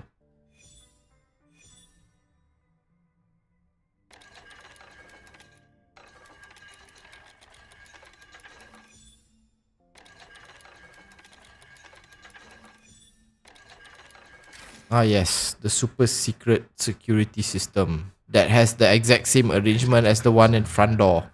These will be my final words. If only I had more.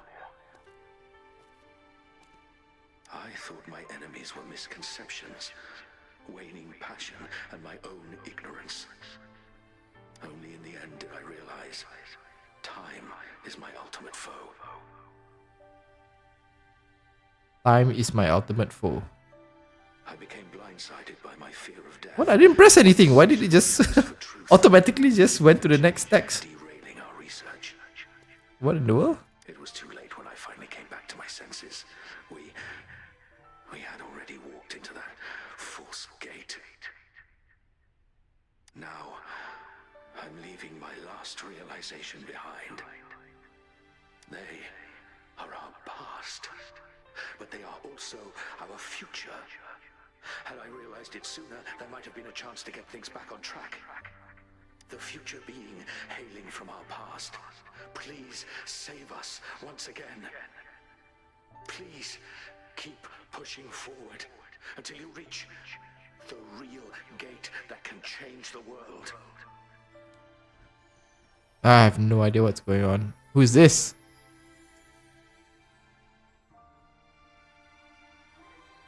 Oh, I suddenly got interested in the story. When it was an old man talking, I wasn't really paying attention. What? Wow! She's so pretty! That lasted all of like 10 seconds, but now I'm invested in the story. Rover, about this person. I think I know her. Yes, she appeared in leaks. Knew it. Does he have the same eyes as the main character? Great. Now that power's been restored, the elevator should work.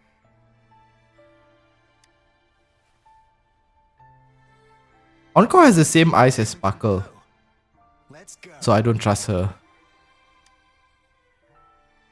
At any moment, she could just go crazy.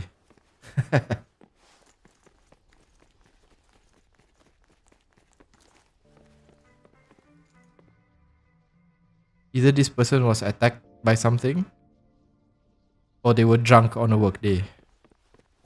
Wait, where am I supposed to go? Take the elevator to the basement. What elevator? Is there an elevator here somewhere? Am I just being dumb? Where's the elevator? Is it this thing? No? I'm a moron. Is it this thing? Oh, it is. Not a very good place to put an elevator.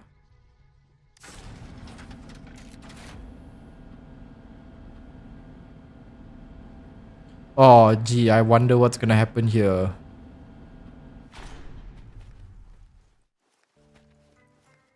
It's gonna be a boss fight, right?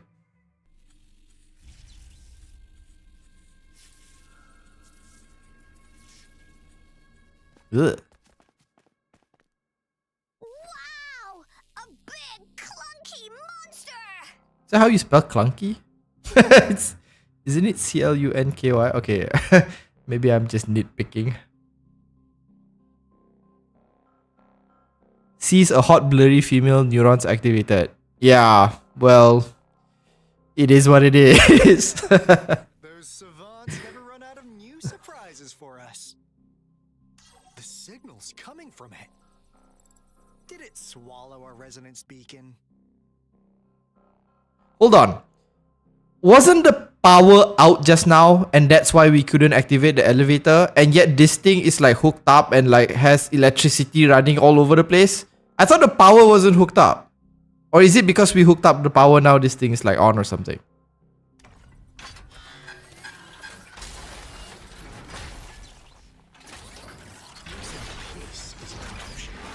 Ugh. Brace yourself. We'll need to take it down. Alto, we doing it like we usually do? Of course. Then this big guy is Encore's to tackle. Cosmos! Cloudy! Attack! Let me figure out its What? weakness. I see. It's Am I just gonna randomly attack? parts. We should target its joints. Oops. Use the fallen parts to counter its attacks and destroy its unstable structure. I can't pay attention to what Alto is saying.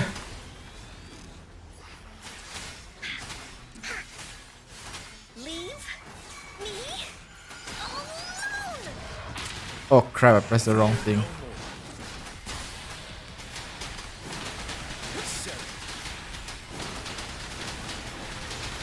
genshin to win.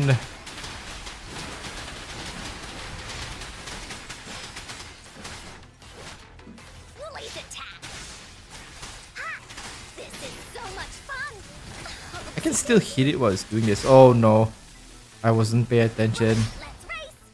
Da-da-da-da-da-da.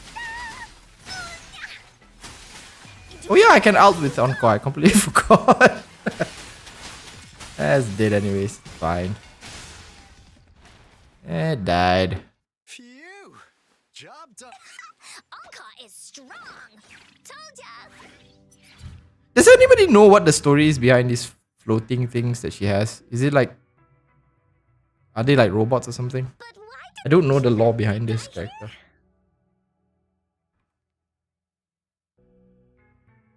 According to our findings earlier, researchers who worked here were probably only a small faction of the Corte Savante Committee.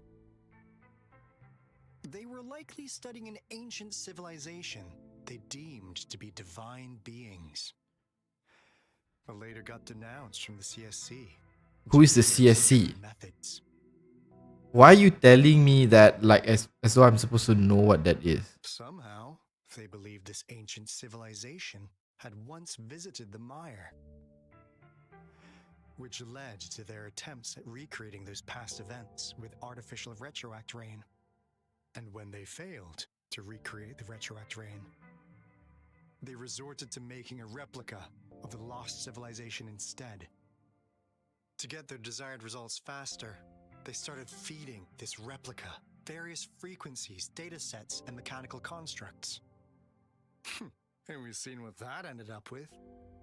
It turned into a monster, driven by the frequencies of hunger, devouring everything in its path. Frequencies of hunger. It was probably the culprit behind the disappearance of those folks. Wuthering Waves has a lot of little nitpicks, being unable to scroll when words don't fit the page, no log of the story, giving exposition during battles. I've noticed the unable to scroll when the words don't fit thing quite a few times. Especially when the text here is like they just cut off at the bottom.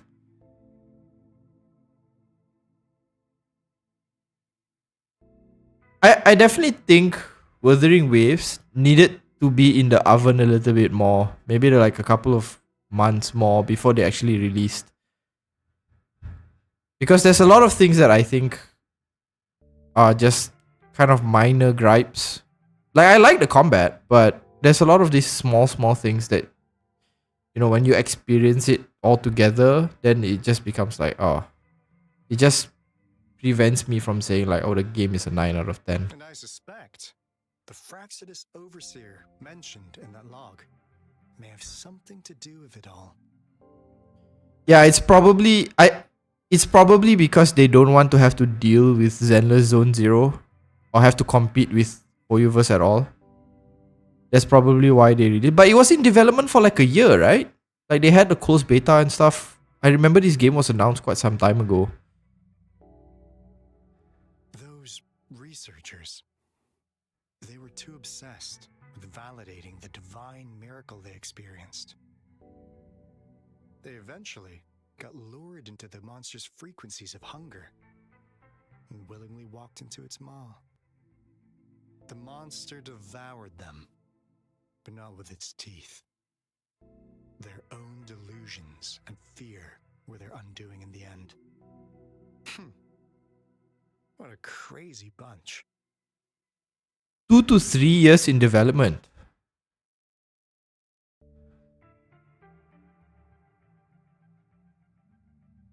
So, Rover, now it's time for me to fulfill my promise. But if it was in the oven more, then how would we have received all the goodies? That's true. I mean, we are getting Yinlin early. We're getting a lot of this. We got like basically 3, I think. Was it 3 of the 5 standard 5 stars? What do you want to know about the Black Shores? Okay, so now they're going to explain about the Black Shores. What on earth does the Black Shore do? As you already know, we monitor and research the Lament. And we've got resonance beacons set up in every nation worldwide. Okay. The island our headquarters are built on is in fact a massive piece of tacitite ore, which powers our various energy-intensive operations. This Blake Bloom is a product of that overflowing energy on the island. Is it really a good idea to build your base on a giant piece of ore that is able to power things? Why do I have a feeling that at some point the whole island is just gonna explode? Our island is located in the perfect spot to accurately monitor the lament, ensuring precise predictions. That being said, the lament's behavior is constantly changing, and we are still studying to understand its true nature. All we can do for now is observe the lament, study its patterns, and provide early warnings to countries worldwide. What do you want to know about the Black Shores? Have you been stalking me? Okay. All right. No more beating around the bush. Yeah, we've had our eyes on you. But please, trust me, we don't mean anything bad. We just wanted to make sure you're a dependable ally. The Black Shores members all work together to save the world from the lament crisis. We've got talents from all walks of life, including skilled hackers, explosive experts, and even feng shui masters. You name it, we have it. Yeah, you see, you can't scroll. We just spoke about it and it exactly happened. And we can't see the rest of the text. So if you're not paying attention or not listening to it, then you just miss out on whatever they say. We like your skills and methods. So what do you say? Ready to jump on board? What do you want to know about the Black Shores? Camellia is the one that we saw the other day, right? Oh yeah, of course we do. Yeah, she can be kind of unhinged, but she's indeed one of ours. Just so you know, she only took up this mission because of you. Quite the charmer, aren't you? I know she can be a bit too straightforward in how she expresses herself, but don't worry. She won't do anything bad to you. Really. Really? Wasn't she going on and on about, oh, I want your seed. Oh, your seed is really great. Like on the first encounter, wasn't that what happened? And this guy saying she won't do anything bad to you. Really? What do you want to know about the Black Shores? We just received a warning from our lament detection system. Another Threnodian is about to revive near Jinzhou City. Another thing with this game, and it's maybe because I've been exclusively playing this on stream, I still don't have a grasp on what some of these terms mean. Like another Threnodian is about to revive. Like I don't remember what a Threnodian is. So, we came here to inform Jinzhou's magistrate about it.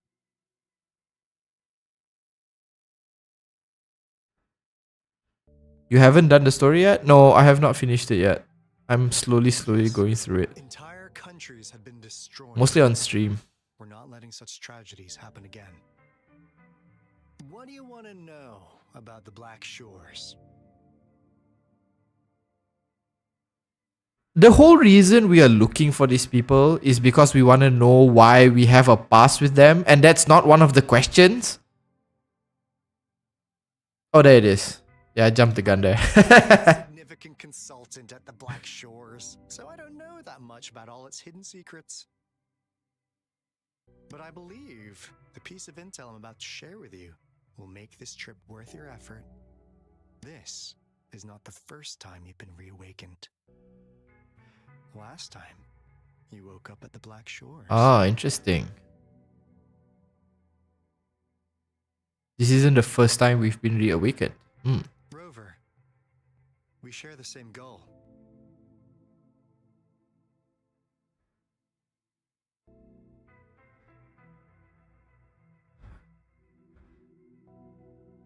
No worries, Marsful.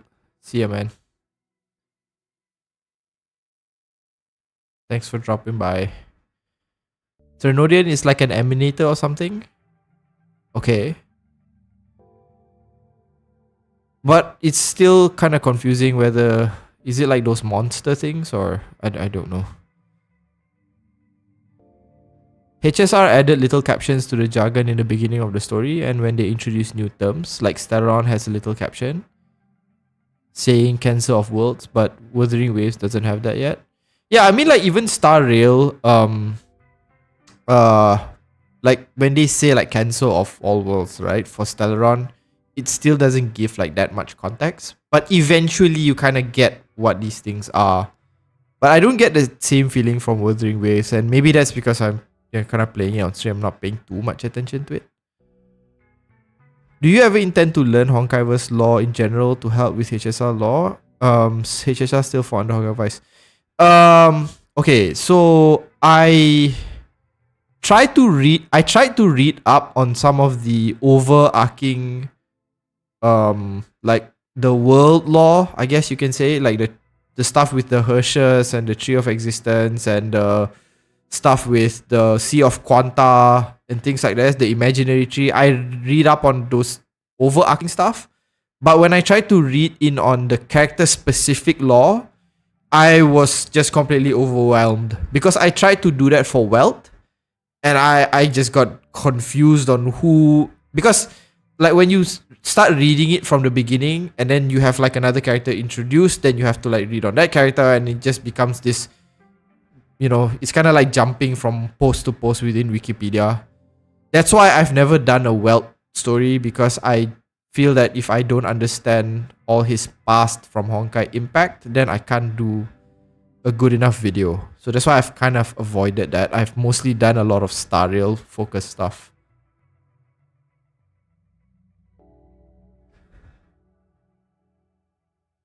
Crownless is a Threnodian. Okay, so it's those things that you can fight and get echoes for. Prevent the lament crisis.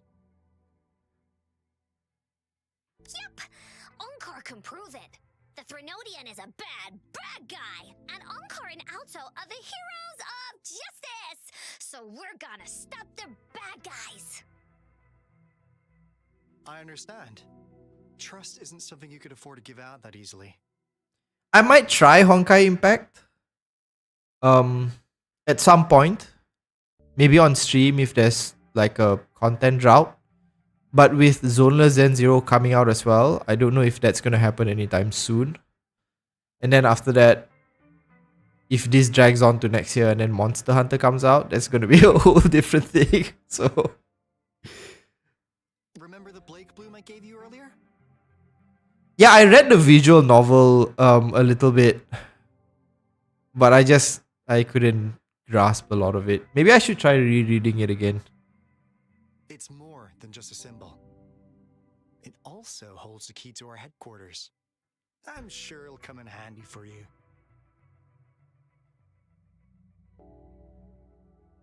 Phew! Anyway, mission accomplished! We've got the resonance beacon secured, plus a sweet bonus of Cortus Savante's big secrets. Glad I got you on board, Rover. Looking forward to our future collaborations. I've seen a video about somebody explaining the Sea of Quanta law and the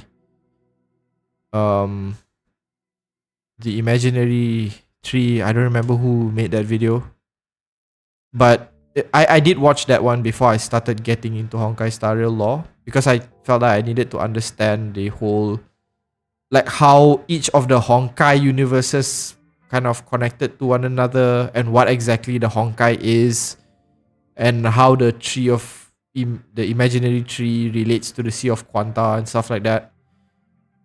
So I did watch a few videos on those kind of things. Almost forgot. Gotta check the resonance beacon again, just in case. Wait. This is... No. It can't be. What's going on? While we were having a conversation, it seems something is happening in the story that... Hey, Alto! Wait! Did it just disappear?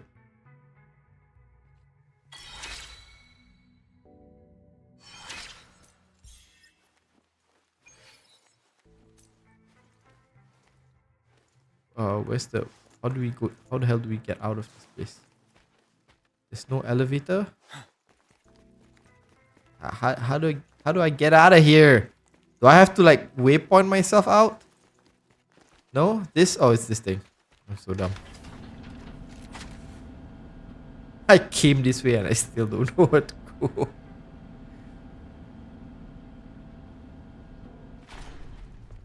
The biggest mystery for me at the moment for Star Rail is where is Honkai in Star Rail? That the true endgame boss we should pay attention instead of Nanook. Yeah, I mean, again, I might get some things wrong here, but I would imagine that given the term Honkai is there has to be some relationship to the reality destroying thing that Honkai is. But I have heard the developers basically say very early on, because I was curious about this before I started playing Star Rail. And I remember somebody mentioned somewhere that you don't absolutely need to know Honkai Impact because it's going to be a disconnected story. There are going to be similarities, but the things that happen in Honkai Impact, like the Hershers and stuff like that, isn't going to directly translate to Star Rail. But I definitely do think that Nanook isn't the last boss. And because I'm pretty sure there's going to be something else that's going to be happening, or there's going to be a bigger bad guy around, this whole story, because we don't know the full mystery of Star Rail yet. But I just hope that they don't introduce it too late into the story, because I don't want it to be something like we've gone through 95% of the story, and then after we defeat Nanook and all this, and then suddenly there's this bad guy we haven't even heard of who just suddenly appears. Ha ha ha, I've been, the villain up till this point. That's an interesting question. Do you think any of these games are ever gonna get a part 2? Like Genshin part 2 or Star Rail part 2, like after a time skip or something like that? Or do you think this is gonna be like a continuous live service game, and then when it ends, it just ends? There's not gonna be a part 2.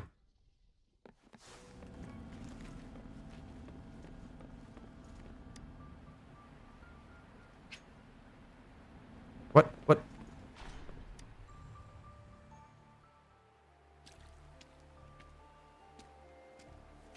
Encore heard lightning.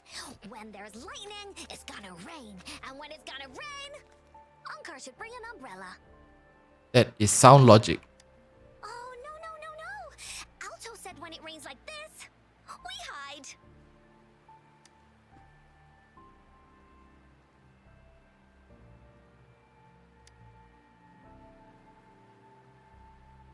Is it gonna be the reverse rain thing? No. It's the real Retroact Rain.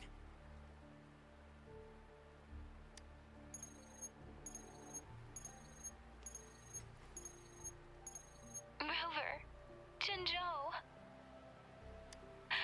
Jinzhou is under attack. It's a TD outbreak.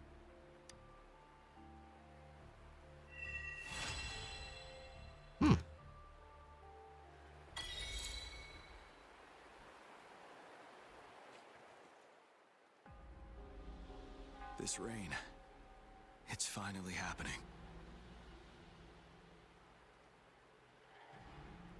Nanook at the moment is the least interesting Eons in my opinion. I mean, they seem to have a very straightforward approach to doing all this. Like, it's just literally, I want to destroy stuff. Right now, the one that I'm most interested in is IX and Terminus. Terminus seems pretty interesting to me. Nanook is just, I don't know, it just feels like a typical, bad guy. Like, oh, it's a bad guy. He wants to destroy everything, so you have to stop him.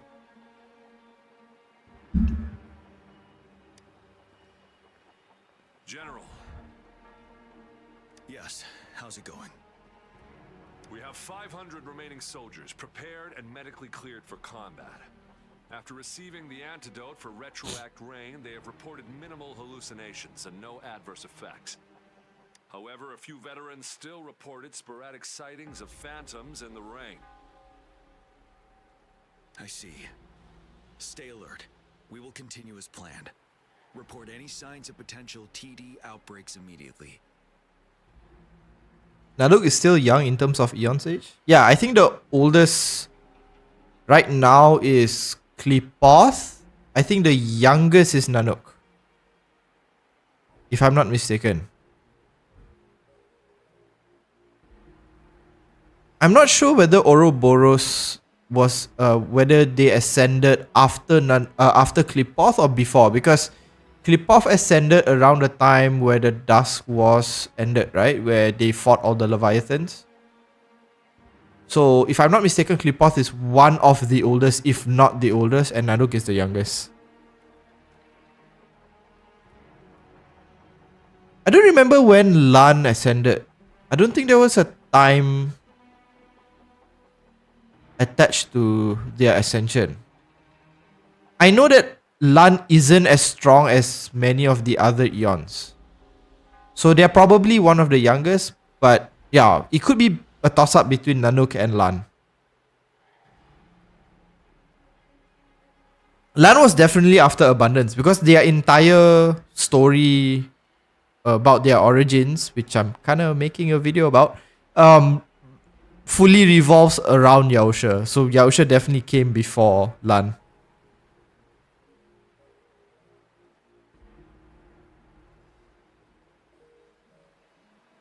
Who's the oldest Eon? Qlipoth, Akivili? It's probably Qlipoth.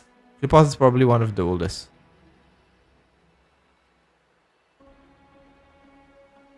Qlipoth and Anna are considered to be the oldest. Now my question is, who is the first Eon to be born and what was the first path to emerge? Apparently Anna was around like for quite a long time. And I think Ho-Oh from Equilibrium was also said to be quite old as well, but we don't know much about them.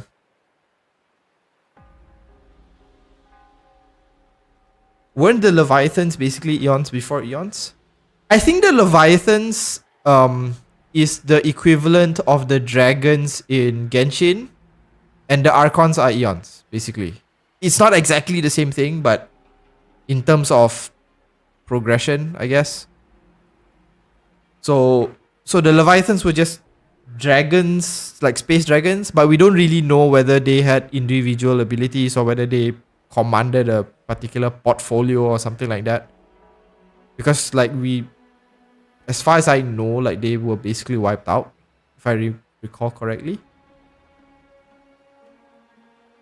Lan after, you mean Lan after Abundance? Yeah, Lan came after the Abundance. They are considered equivalent of an Eon. I don't remember, but I know they were strong enough to challenge the Eons. We march on to the Northfall Barrens as soon as the rain stops. Aye, sir.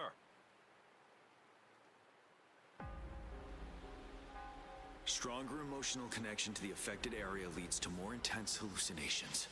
That's what they said. I should go for another round of inspection. Make sure everything is going as planned. Grand War Storm. Okay. Am I just kind of thrust into like the main, like this guy's companion quest or something like that? Can we really trust that medic? I do think we should be careful. Something's wrong with this rain. Hey, you see? The raindrops. They're falling up. It's the retroact rain. That day, as the rain fell, we watched in uncertainty. Unsure whether it was a sign of hope or disaster. The retroact rain should have been a harmless wave-worn phenomenon. However, the Threnodians' influence enhanced its effect, turning that battle into a brutal slaughter. Our city cannot endure another tragedy like that. Okay.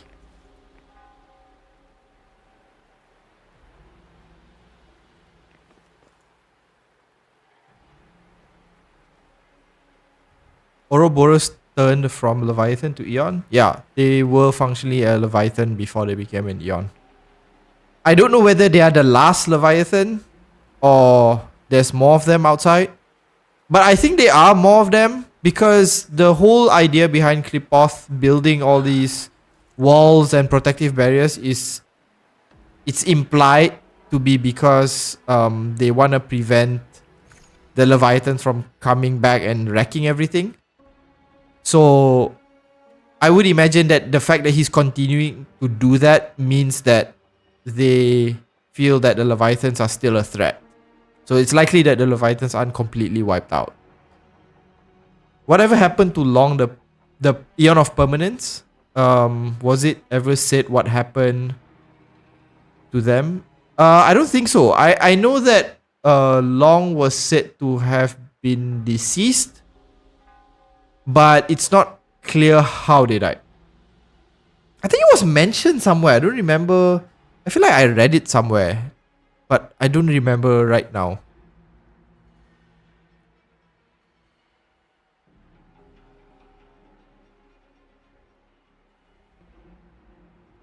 What faction you want to see next in Star Rail? You mean in the story?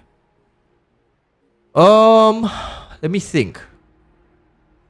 I mean, my guess is that IPC is going to be the next faction we're going to deal with all the Diamond and Jade stuff happening in the background. But I would like to learn a little bit more about the factions that follow finality, like the Omen Vanguards. And if not them, I would probably want to learn a little bit more about the history fictionologist. Because there's this description that says that Mythos was born within the realm of Fuli, the Aeon of Remembrance, and with March getting a follow-up, like a different set of abilities or something like that, I'm kind of hoping if we get a little bit of lore on how the Remembrance and how the Enigmata might be somewhat related. That would be pretty interesting to see.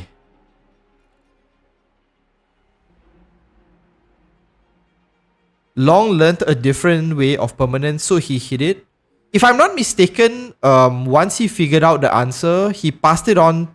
Long passed it on to their descendants, right? What was the term they used? I have a video about that coming out, but I just completely forgot.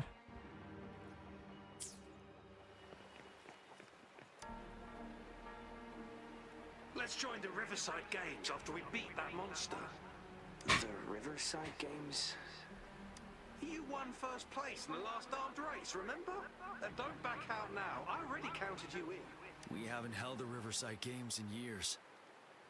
This should be another illusion from the past. If everything goes well, perhaps we can hold it again this year. This guy packs a serious punch. It's already so powerful in my hands. When I'm just an ordinary person. Now, if I was a resonator... Careful. Tacitite weapons are not so safe to operate. I wonder whether they do these illusions things as a way to just not model out NPCs. The Ministry of Development once designed a weapon for non-resonator units to combat tacit discords. As non-resonators lack the necessary forte to control the weapon, and prolonged exposure to tacitite energy posed health risks, designers limited its output for safety reasons. That's why the weapons couldn't operate at full power. After taking over as general, I revamped the Midnight Rangers' recruitment tactics. Our primary combat units now consist of resonators, with a significant decrease in non-resonator members who have been reassigned to support roles. I still remember the admirable courage in those ordinary people's eyes as they volunteered to join the military. But I cannot let more unnecessary casualties happen. Right? I want to see the Doctors of Chaos and the Arbitrators. Oh, actually the Arbitrators are probably very interesting. I'm kind of curious what their story is. We don't know anything about the Equilibrium. And every time, like, there's a description about the Arbitrators, that every planet they go to, the inhabitants of that planet see them as gods. So I'm kind of curious whether that's something that, you know, maybe, like, there's a more interesting backstory related to them. Alright, Tiari, see you. Thanks so much for joining.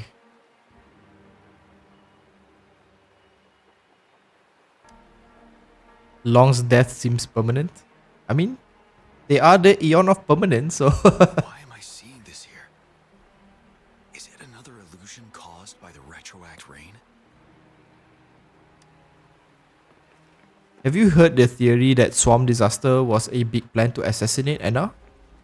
I have not heard that theory, though I will say that I am aware that Anna was trying to make a deal with Qlipoth to essentially destroy the Swarm, and in exchange Anna was going to destroy Ouroboros, because these were the, I guess, the mortal enemies of each of these eons. But Anna was absorbed and couldn't fulfill her their end of the bargain, and Qlipoth destroyed or imprisoned Tezzerath, the Eon of Propagation. The plan is simple. We will use the cliffs as a boundary to divide the battlefield into two. But that's another thing that that's kind of interesting, because despite doing a lot of lore and theory videos, I don't actually watch other people's theory videos. More because I'm kind of worried that they might influence what I want to put on a video. And I want to avoid the possibility of having it be too close to another person's idea. So I try not to watch other people's lore videos because I don't want it to be similar. Like if it did end up similar, then it's just purely coincidence rather than, you know, one person copying the other or anything like that. So I try not to watch theory videos that much, because then like sometimes when I hear those ideas that like, oh, that kind of makes sense, it kind of prevents me from posting what I wanted to post. So that's why some of the videos that I post is sometimes it's just kind of wacky. Our ranged units will secure the high ground while our ground forces charge through the narrow valley.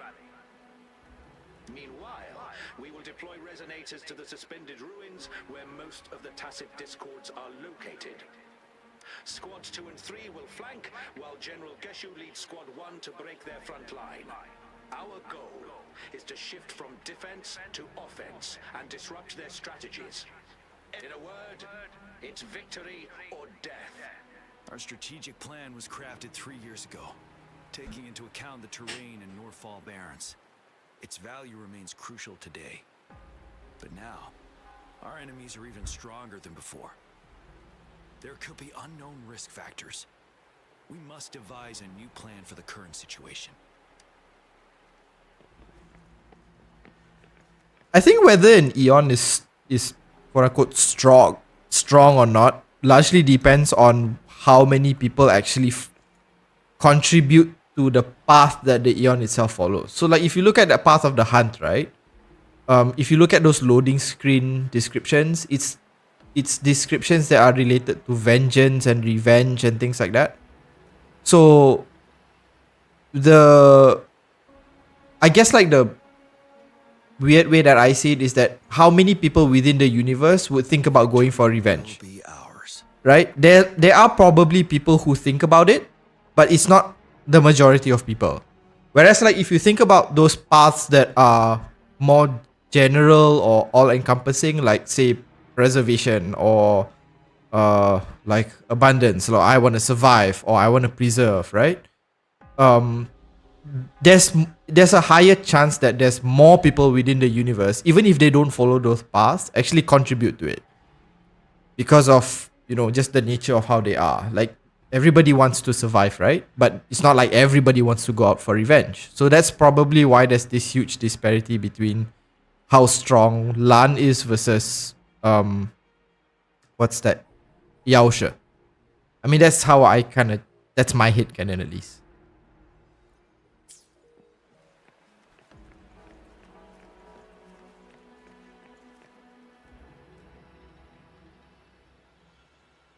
General, we've got all equipment repaired, tactite weapons adjusted and given to the resonators. Non-resonators are also equipped and prepared for action. But the rain's getting heavier. Should we take shelter for the time being? One of our combat medics claims it's no ordinary downpour, and he strongly advises holding off any moves until it clears. Though young, his sharp intuition has been proven in previous battles. You've seen it firsthand. However, I do agree this will be our last chance at organizing another attack. That's so freaky. Like the rain is going backwards.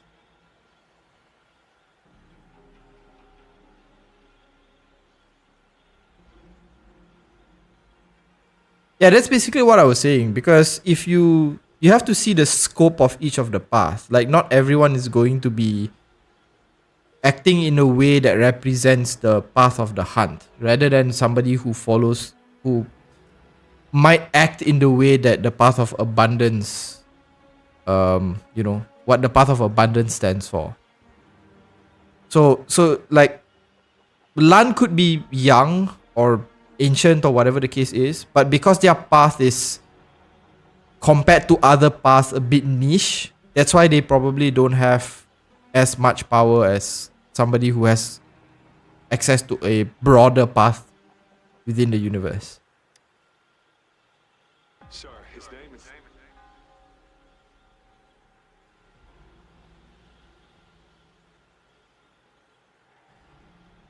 Jian.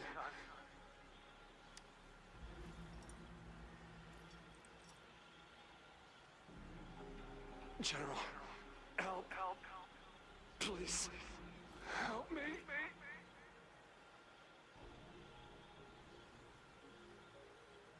What do you make of this, Jian? Oh, this is the general from the previous story, right? The rain just happened out of nowhere. It's indeed unusual, but this is our only chance. This is a guy from the cutscene that basically uses the black flames thing and got blamed for how the casualties of the war when Jian came to rescue everything. Right before us. And now you're asking me to sit back and do nothing because of some phantoms.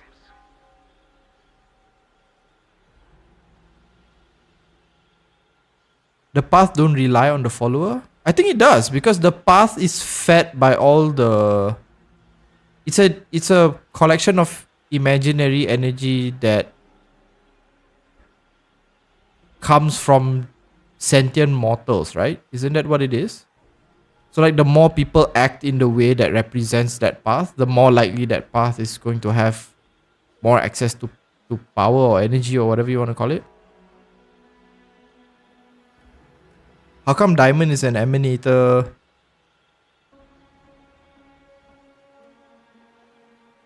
Of Klipoth if Klipoth does not support or acknowledge the IPC? I don't think it's mentioned anywhere that Klipoth doesn't support or acknowledge the IPC. I think the only thing that Klipoth is said to ignore is the building materials that they send to the Eon to build whatever it is it's trying to build. So Klipoth is just like, I don't need that stuff. I'll just build it myself. But I don't think it has... I don't think it's the same as like IX, for example, who just... it's in their nature to ignore a lot of these things.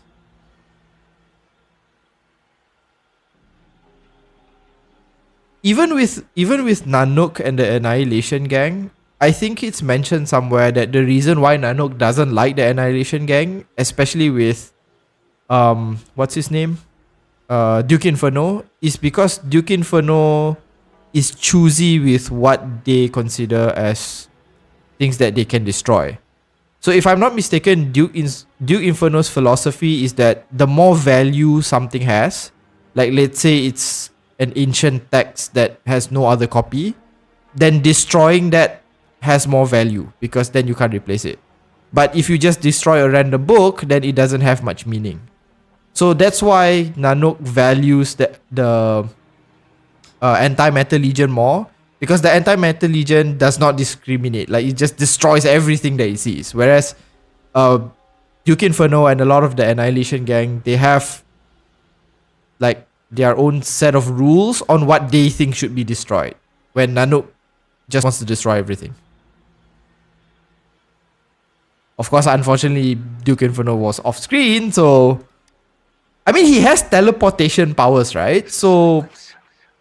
Is this your response? Or is it fear? Perhaps we will see them sometime in the future. Maybe they didn't really die. I don't know. That's just wishful thinking at this point. I just want to fire DPS. Doesn't Nihility have an opposing faction too? Doctors of Chaos, I think.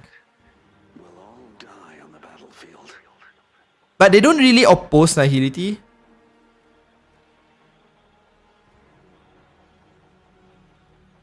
Annihilation Gang is the one that wants to destroy everything? No, I don't think so. If you read the description for Annihilation Gang, a lot of them have their own agendas with how they want to destroy things. They are choosy with what they want to destroy, because when they want to destroy something, the idea is they want to gain something from destroying it. But I don't know, maybe I'm misremembering something. I have to go and maybe reread the wiki again. Or the databank. I think the databank has a description on it. Off the top of my head, I think that's the arrangement.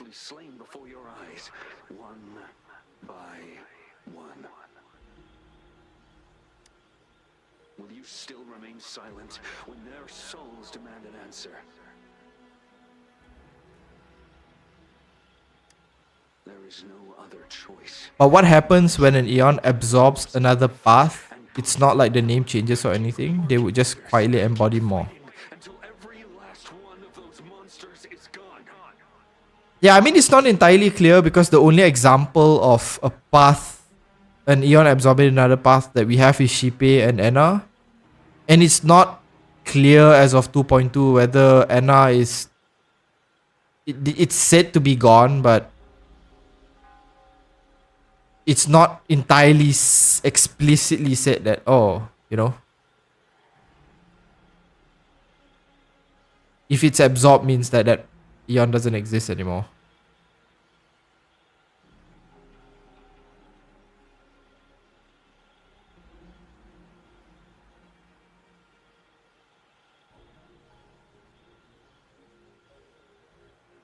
It's kind of weird that Nanook doesn't care for the Annihilation Gang, where Emanators like Fantilia want Destruction to be an alt form.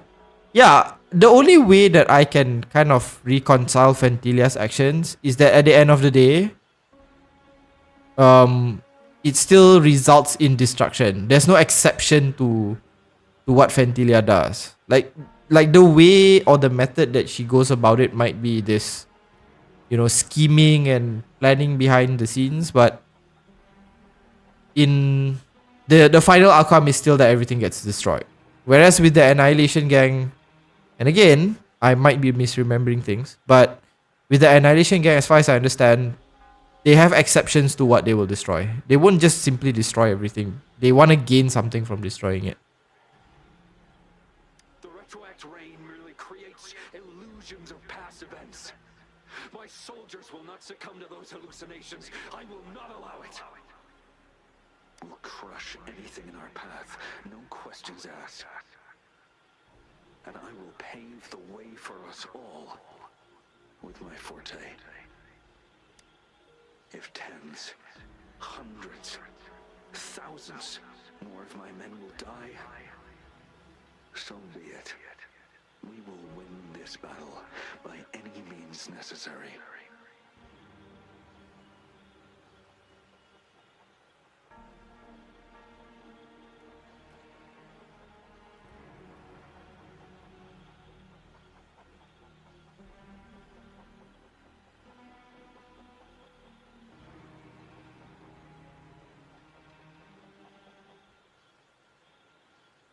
I think the thing you're mentioning is that the value Nanook sees in the Annihilation Gang may be less than the value an infant sees when they smash a vase or vase. Which means he just doesn't care about them at all.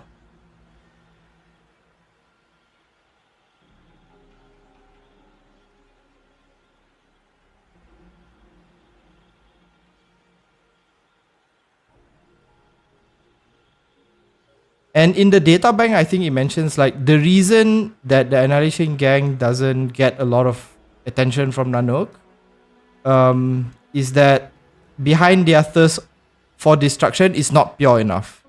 Chaotic desires are also mixed therein, with some taking pleasure in bloody slaughter, some plundering as an excuse for filthy vengeance, and some relying on endless destruction to calm their internal madness. They claim to be loyal followers of destruction, but never escape the enslavement of their own selfish desires. That's kind of why I think Nanook doesn't really care much about the Annihilation Gang, because destruction isn't their main goal. It's the outcome of their actions that's related to fulfilling these other desires. That's kind of how I see it.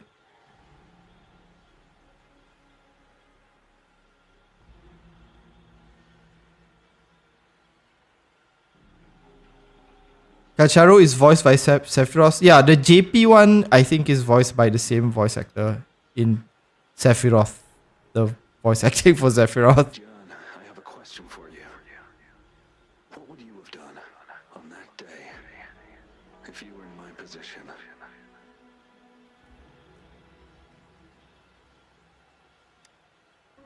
Whatever you say, I'll never answer those brave souls with such silence and cowardice.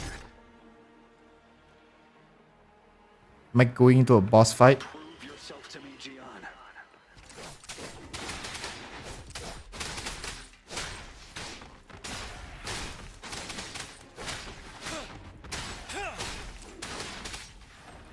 Caught you off guard, didn't they? Just like what happened on that rainy night. Why is it spawning like such weird locations? Tell truth from facade. He can shoot through the walls? What? Yes. Go on. Keep fighting.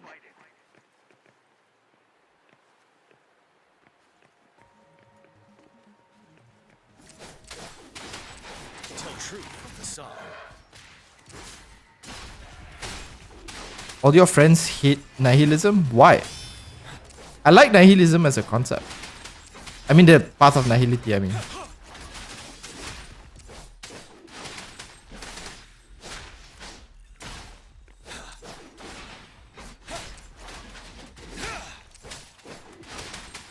Please don't bug and creep through the wall. Fight until the last of them is wiped out.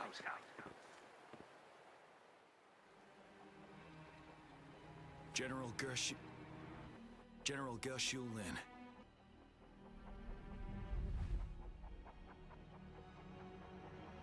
We fight to protect what we cherish. And we cherish our comrades not out of cowardice or fear, but out of trust. I cannot assure you I am always making the right choice, General. But we should never build our victory on top of endless sacrifices.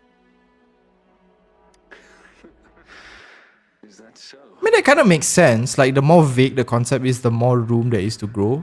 I guess things that are more definite has like a limit to what people can sort of, you know, contribute to it. I guess if you think of like a really vague thing, then it can cover a lot more area. As I see it, you're cut from the same cloth. So like the more vague a concept is, the more likely that it's going to encompass a lot of different things. Who's your favorite general, Jian or Jingyuan? If you're talking about kid, I like Jian. If you're talking about design, Jingyuan. I like Jingyuan's character design. Perhaps we are indeed, General. I share at least one thing with you. I too will draw my blade to fight for what I believe in. And I'll stop at nothing to see it through. I hope things become more definite regarding eons and paths. I feel like Penacony was a step in the right direction. Yeah, I mean, we're still in the 2.x-ish part of the story, right? So it's still technically a bit early. So I think we're only really going to learn more about the eons like further down the line. You look pale. I don't know. Also, the other thing is probably a lot of the story is going to come through in terms of the simulated universe. A lot of the stuff that we learn about Mythos and Fuli and some of the other characters, some of the other eons, we actually learn from the simulated universe. Fine. So I would imagine like as we get more simulated universe patches, that's where we learn more about them. And when they become a part of the main story, it's probably going to be way down the line. I'm not sure how Star Rail is structured, because if you think about Genshin, right? Every patch is a new nation. So like 1.0 was Mondstadt, or like Anemo 2.0 was, you know, whatever it is. So we can like there's an idea of progression through the nations. Like we're gonna go to Pyro next, but I don't know what structure Star Rail has. We just detected an intense frequency reaction from that tacit field ahead. That moon. It's gradually turning full now, as you predicted. The sky. It looks just like how it was during the battle beneath the crescent. It's time. Sir, the Midnight Rangers are ready. We await your orders. Attention all troops. Take position and get ready to engage. It's good that Star Rail's taking its time with world building. Yeah, because the impression that I get from Star Rail, I mean, I haven't finished Wuthering Waves, so I can't judge it too early, but the impression that I get with Star Rail is that when we are doing something on one side, there's stuff happening on the, you know, on the other side of the universe. So like while we are dealing with Penacony, the other Stellaron Hunters are doing something else, and then Jingliu and Losha is doing something else, and then as we progress through this, and then the simulated universe is being updated. So it's sort of like those stories can progress without the main character having to be there, and then when we get there and we go back to those stories, like they will just say like, oh, we've done this, and then this is where the story is. So it's a good thing that they develop the world in that way. I kind of feel like it's sort of like One Piece. One Piece also has that kind of world building where you have, you know, whatever the Straw Hats are doing is completely different from what else the rest of the world is doing. When the moon turns full, a roving traveler shall return. The prophecy is being fulfilled. Here they are. All paths are neutral, but the way that follower interpret the path and devote to the path makes them good or evil. Yeah, I mean, I generally agree with that, because the path themselves are just, you know, they are philosophical concepts. But if you see how certain factions interpret those paths, that's when you get, you know, people acting in ways that are evil or not evil by standard morality. Are they trying to protect something, or are they waiting for commands? With a TD outbreak of this magnitude and organization, someone must be orchestrating it. Could it be? Oh, the big villain is revealed? Cutscene.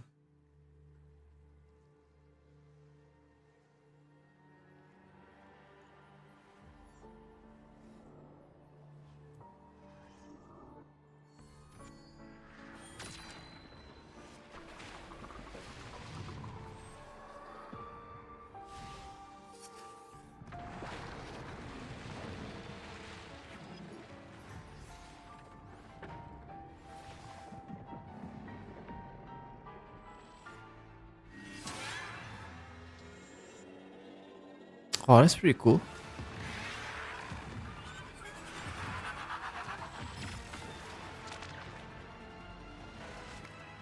Oh, what is that?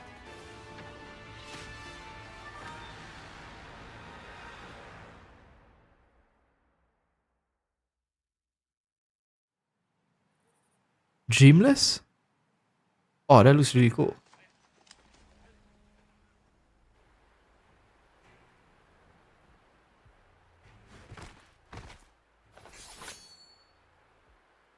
Is the story gonna get a bit more interesting after this point? It looks almost full now, and the retroact rain falling.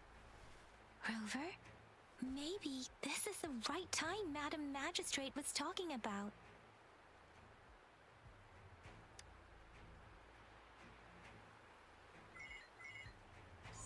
Citizens of Jinzhou, please remain calm and evacuate in an orderly manner as we practiced during previous drills. Jinxi. It's a pre-recorded broadcast message.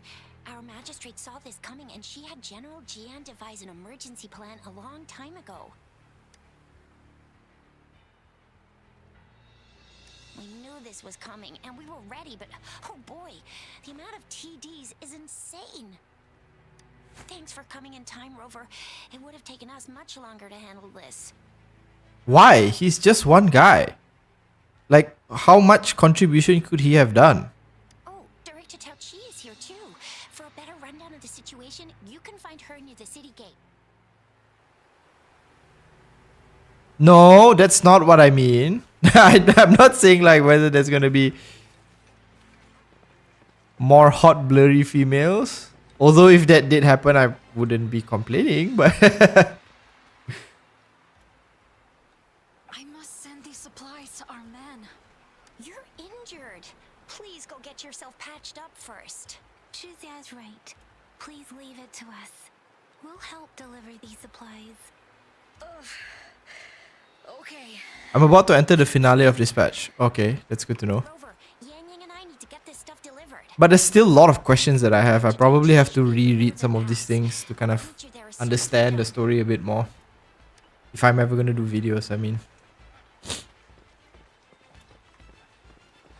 I do want to do some explanation videos on the This lesion looks bad. Please some of sit these still. terms. I'll heal you with my Forte. My wounds are closing up. Thank you, Miss Verena. It's nothing. Glad I could help. Rover, are you alright? Let me heal you if you got injured. No, you don't have to heal me. Why don't you just appear when I summon on the standard banner? I'm like 50 summons in now, you still haven't appeared. You don't have to heal me, just appear in my team. The plants here are incredibly resilient. It's heartbreaking to imagine all of them getting wiped out from this war. I still have some herbs. They have like 5 hero units that do everything. Help your wounds heal. I hope it helps. Yeah, that's kind of the cornerstone of every anime-based story, right? It's like there's like 5 or like 3 characters that is stronger than the 99%. So far.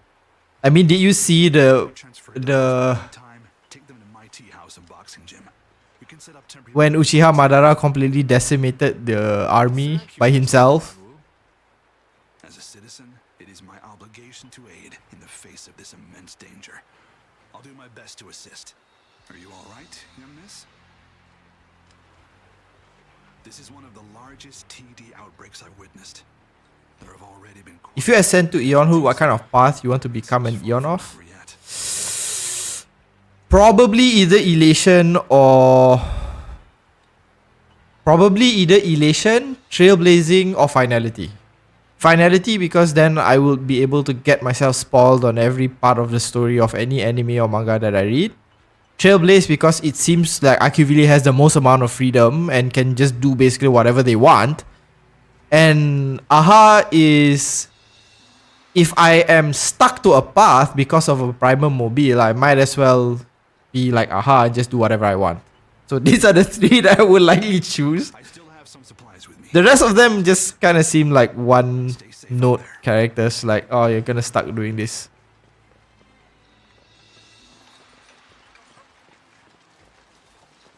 Who's this? We have not met this character, right? Damn. Look at that.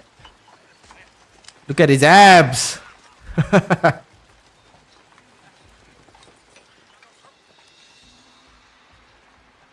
you still up for another fight or two? Oh, this is the simulation training instructor. I completely forgot. We'll make sure those TDs leave defeated. Good. That's the spirit. Remember what I've taught you.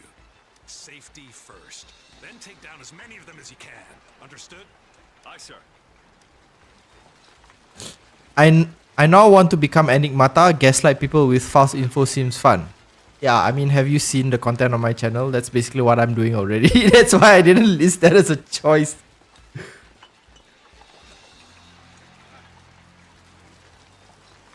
I mean, if it's a path that isn't related to a story, I don't know. I'm kind of bad at like thinking of something new right off the bat.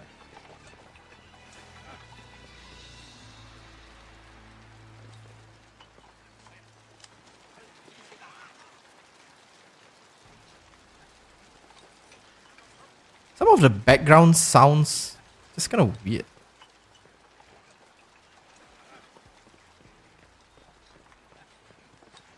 Oh, she's up there. Okay. Who's this? Update on the protective barrier? Pink-haired We've character. put in all our resources to repair it, but if those tacit discords keep coming at us, it might not hold up for long. I'm glad I'm not playing this with an eye tracker. I presume you must be Rover. Where is her tattoo? Oh, it's at the back. Maybe we've met somewhere before. I heard this character is really bad. Like every tier list I've seen puts this character on like the lowest. Please allow me to introduce myself. I am Tao Chi, a director at the Ministry of Development. I'm in charge of our defense fortifications. Thank you for lending us a hand.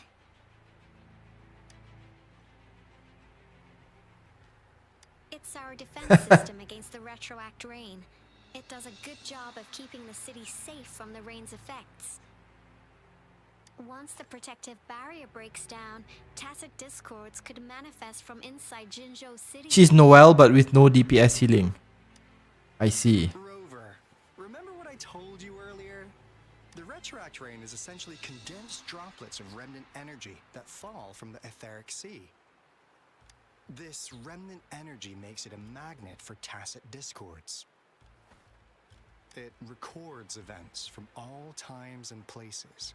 It's a test version of Taochi. Oh. Contact with it to witness illusions. I haven't really gotten into the simulated universe thing. I saw the That's when we cat, the white cat. Phantoms of That's the retroact. only thing I remember from that game mode. It kind of works like how resonators resonate with the world. The more you're exposed to the rain, the more realistic those phantoms become. Oh, and here's another interesting fact about the retroact rain. When it's raining across a large area, illusions pulled from the memories of multiple people can manifest at once.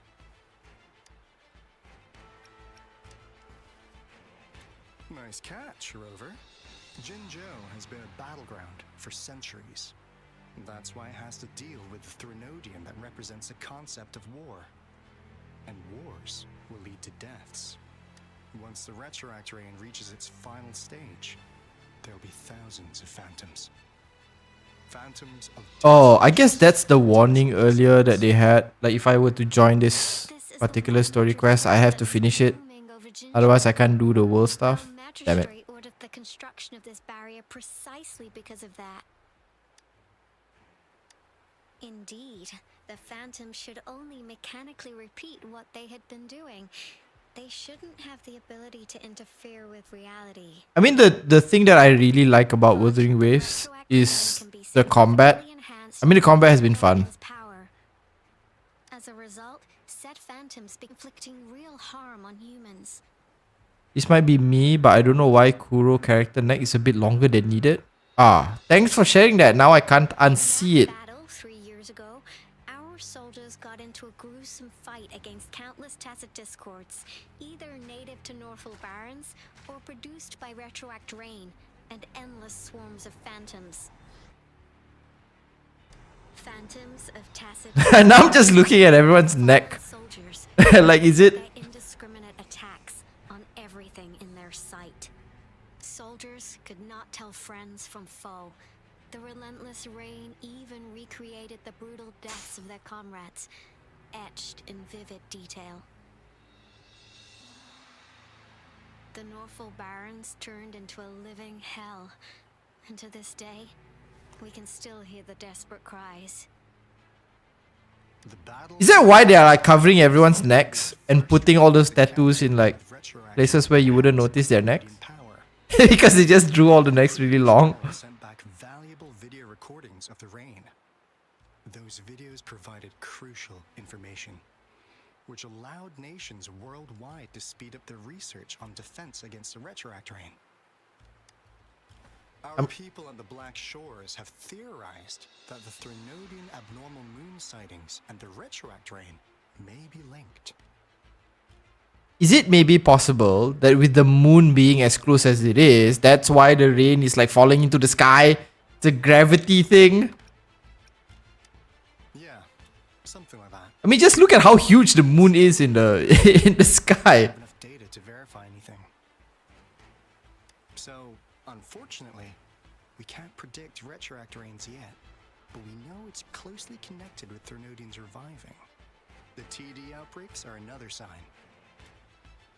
The moon just changed in an instant. If this theory turns out to be true, that means... And Jinzhou's dealing with what happened 3 years ago. The Threnodians' revival is never an independent occurrence. They can sense one another through some form of telepathic link.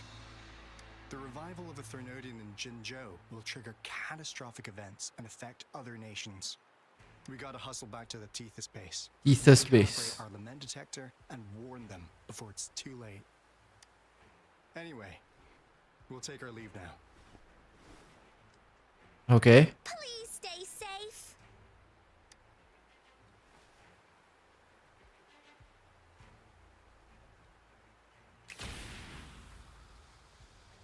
That's all we've gathered so far, Rover. Shoot the moon with a gun? This is not Doom, man. Wait, what happened in Doom? He used the BFG to shoot Mars, right?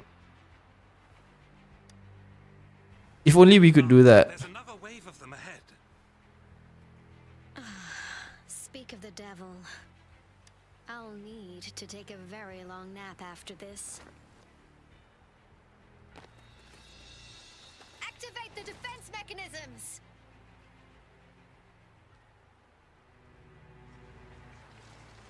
Are we gonna get a cutscene?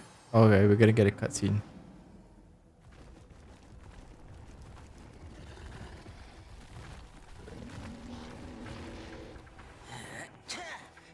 Oh, finally this person appears. I was wondering when they were gonna show up.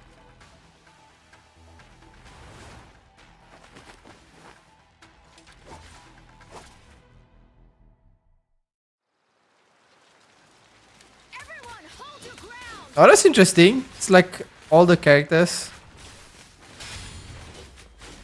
Will they actually be able to kill these things if I just sit in the background and just watch? Where's my Jian? Like, I summoned for that guy and he's not here?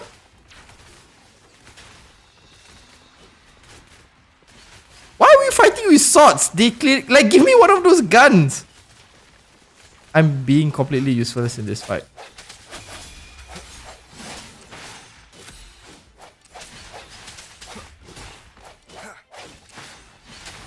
I didn't level this guy up at all.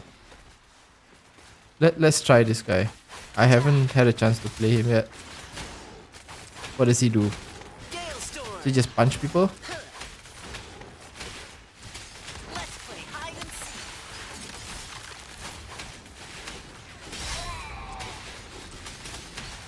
This guy is so chunky. TDs here have been dealt with. Let's go reinforce the outpost. It's still under attack. Aerial combos? Okay. I don't know what I'm doing. I'm just gonna spam buttons because it seems to be working so far. Pew pew pew pew pew.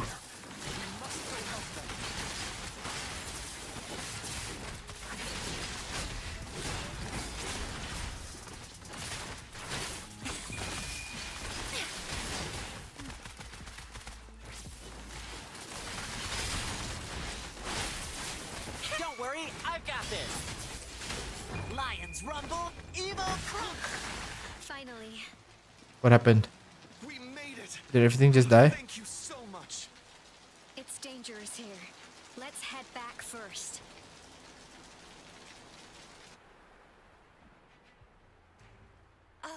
Please tell me this is the last one? Rover, your moves are sharp as always. Dealing with so many TDs seem like a walk in the park for you.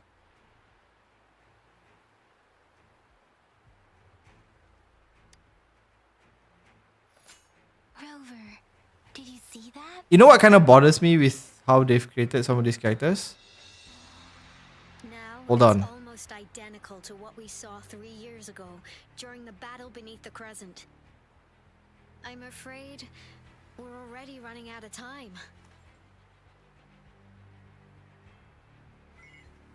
Oh, I thought he was looking at something else. Report the situation, please. He looked down, so I was like, where's he looking?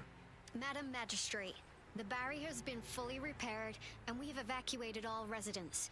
We've successfully minimized the Have you done the damage. character tutorial for Ling Yang? Not yet. Well done, Director Taochi. I have not tried him yet.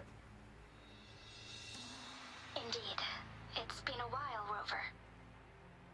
It's been going according to plan, if I may say so. I was made aware of this in advance, and planned out our defense beforehand.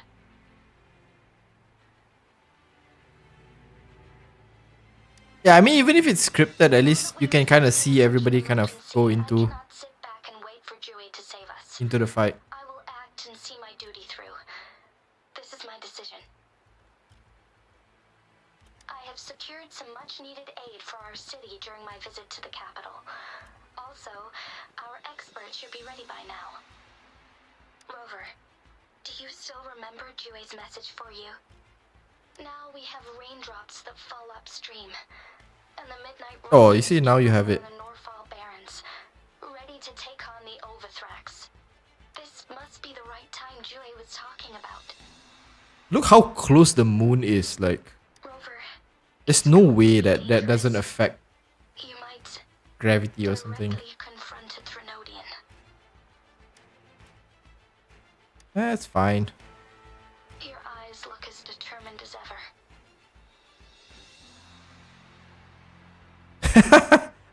If the main character did get a gun like you wanted, wouldn't he be called Range Rover? You will be remembered as a heroic ally in our defense against external threats. You know what the Echo should be? Regardless of the outcome of this battle. The Echo should be like the, you know, the truck that always kills all the isekai characters? Yeah, that's the one that he should have. If he has guns, and he's called the Range Rover. May victory prevail the lasting night. Then his Echo should be the truck that just kills all the isekai protagonists. Rover, I have informed border checkpoints across Jinjiao about your trip to the front line. You have been granted unlimited access to all places. Yang Yang, you're one of our outriders. I hope you can go with Rover and provide assistance.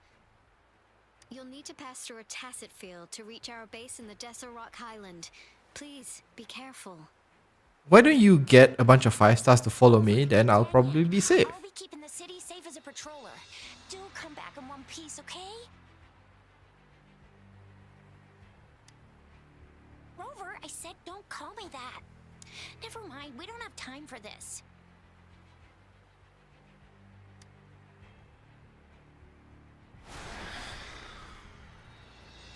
You just saw us destroy like half your friends, and like your plan is to just come in with your rock buddy here. It seems the rain is not stopping anytime soon.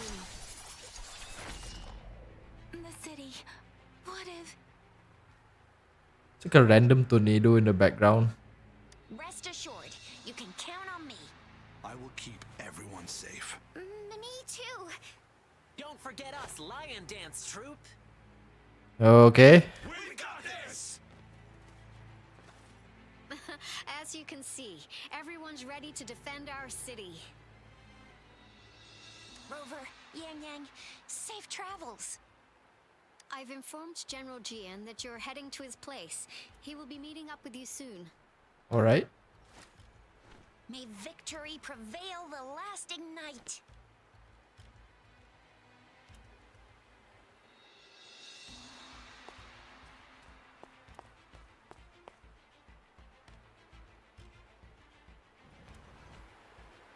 Meanwhile, in Desorok Highland.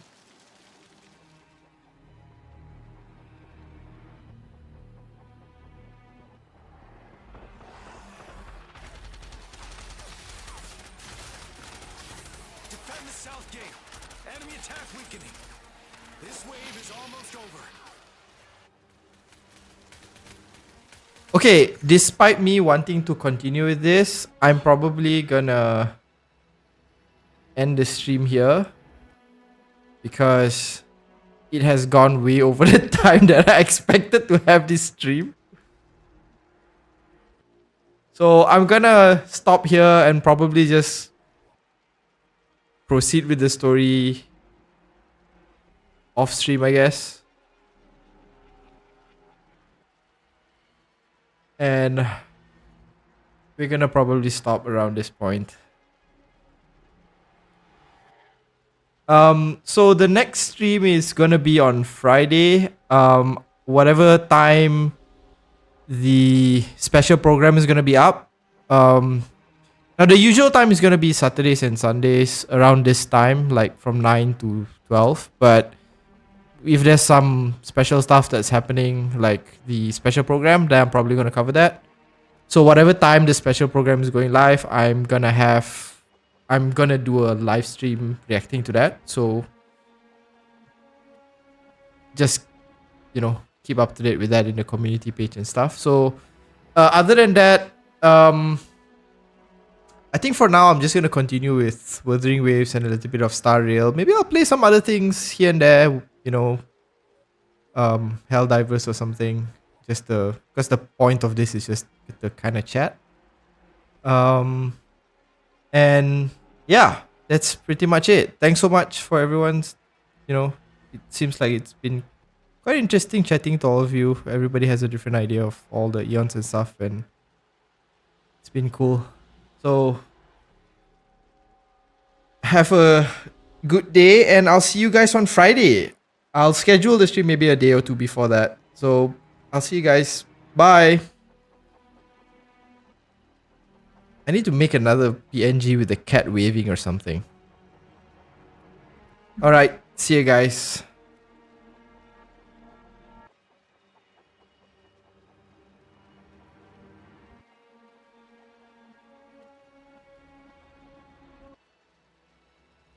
Meow. Alright, see you guys. Thanks so much for coming.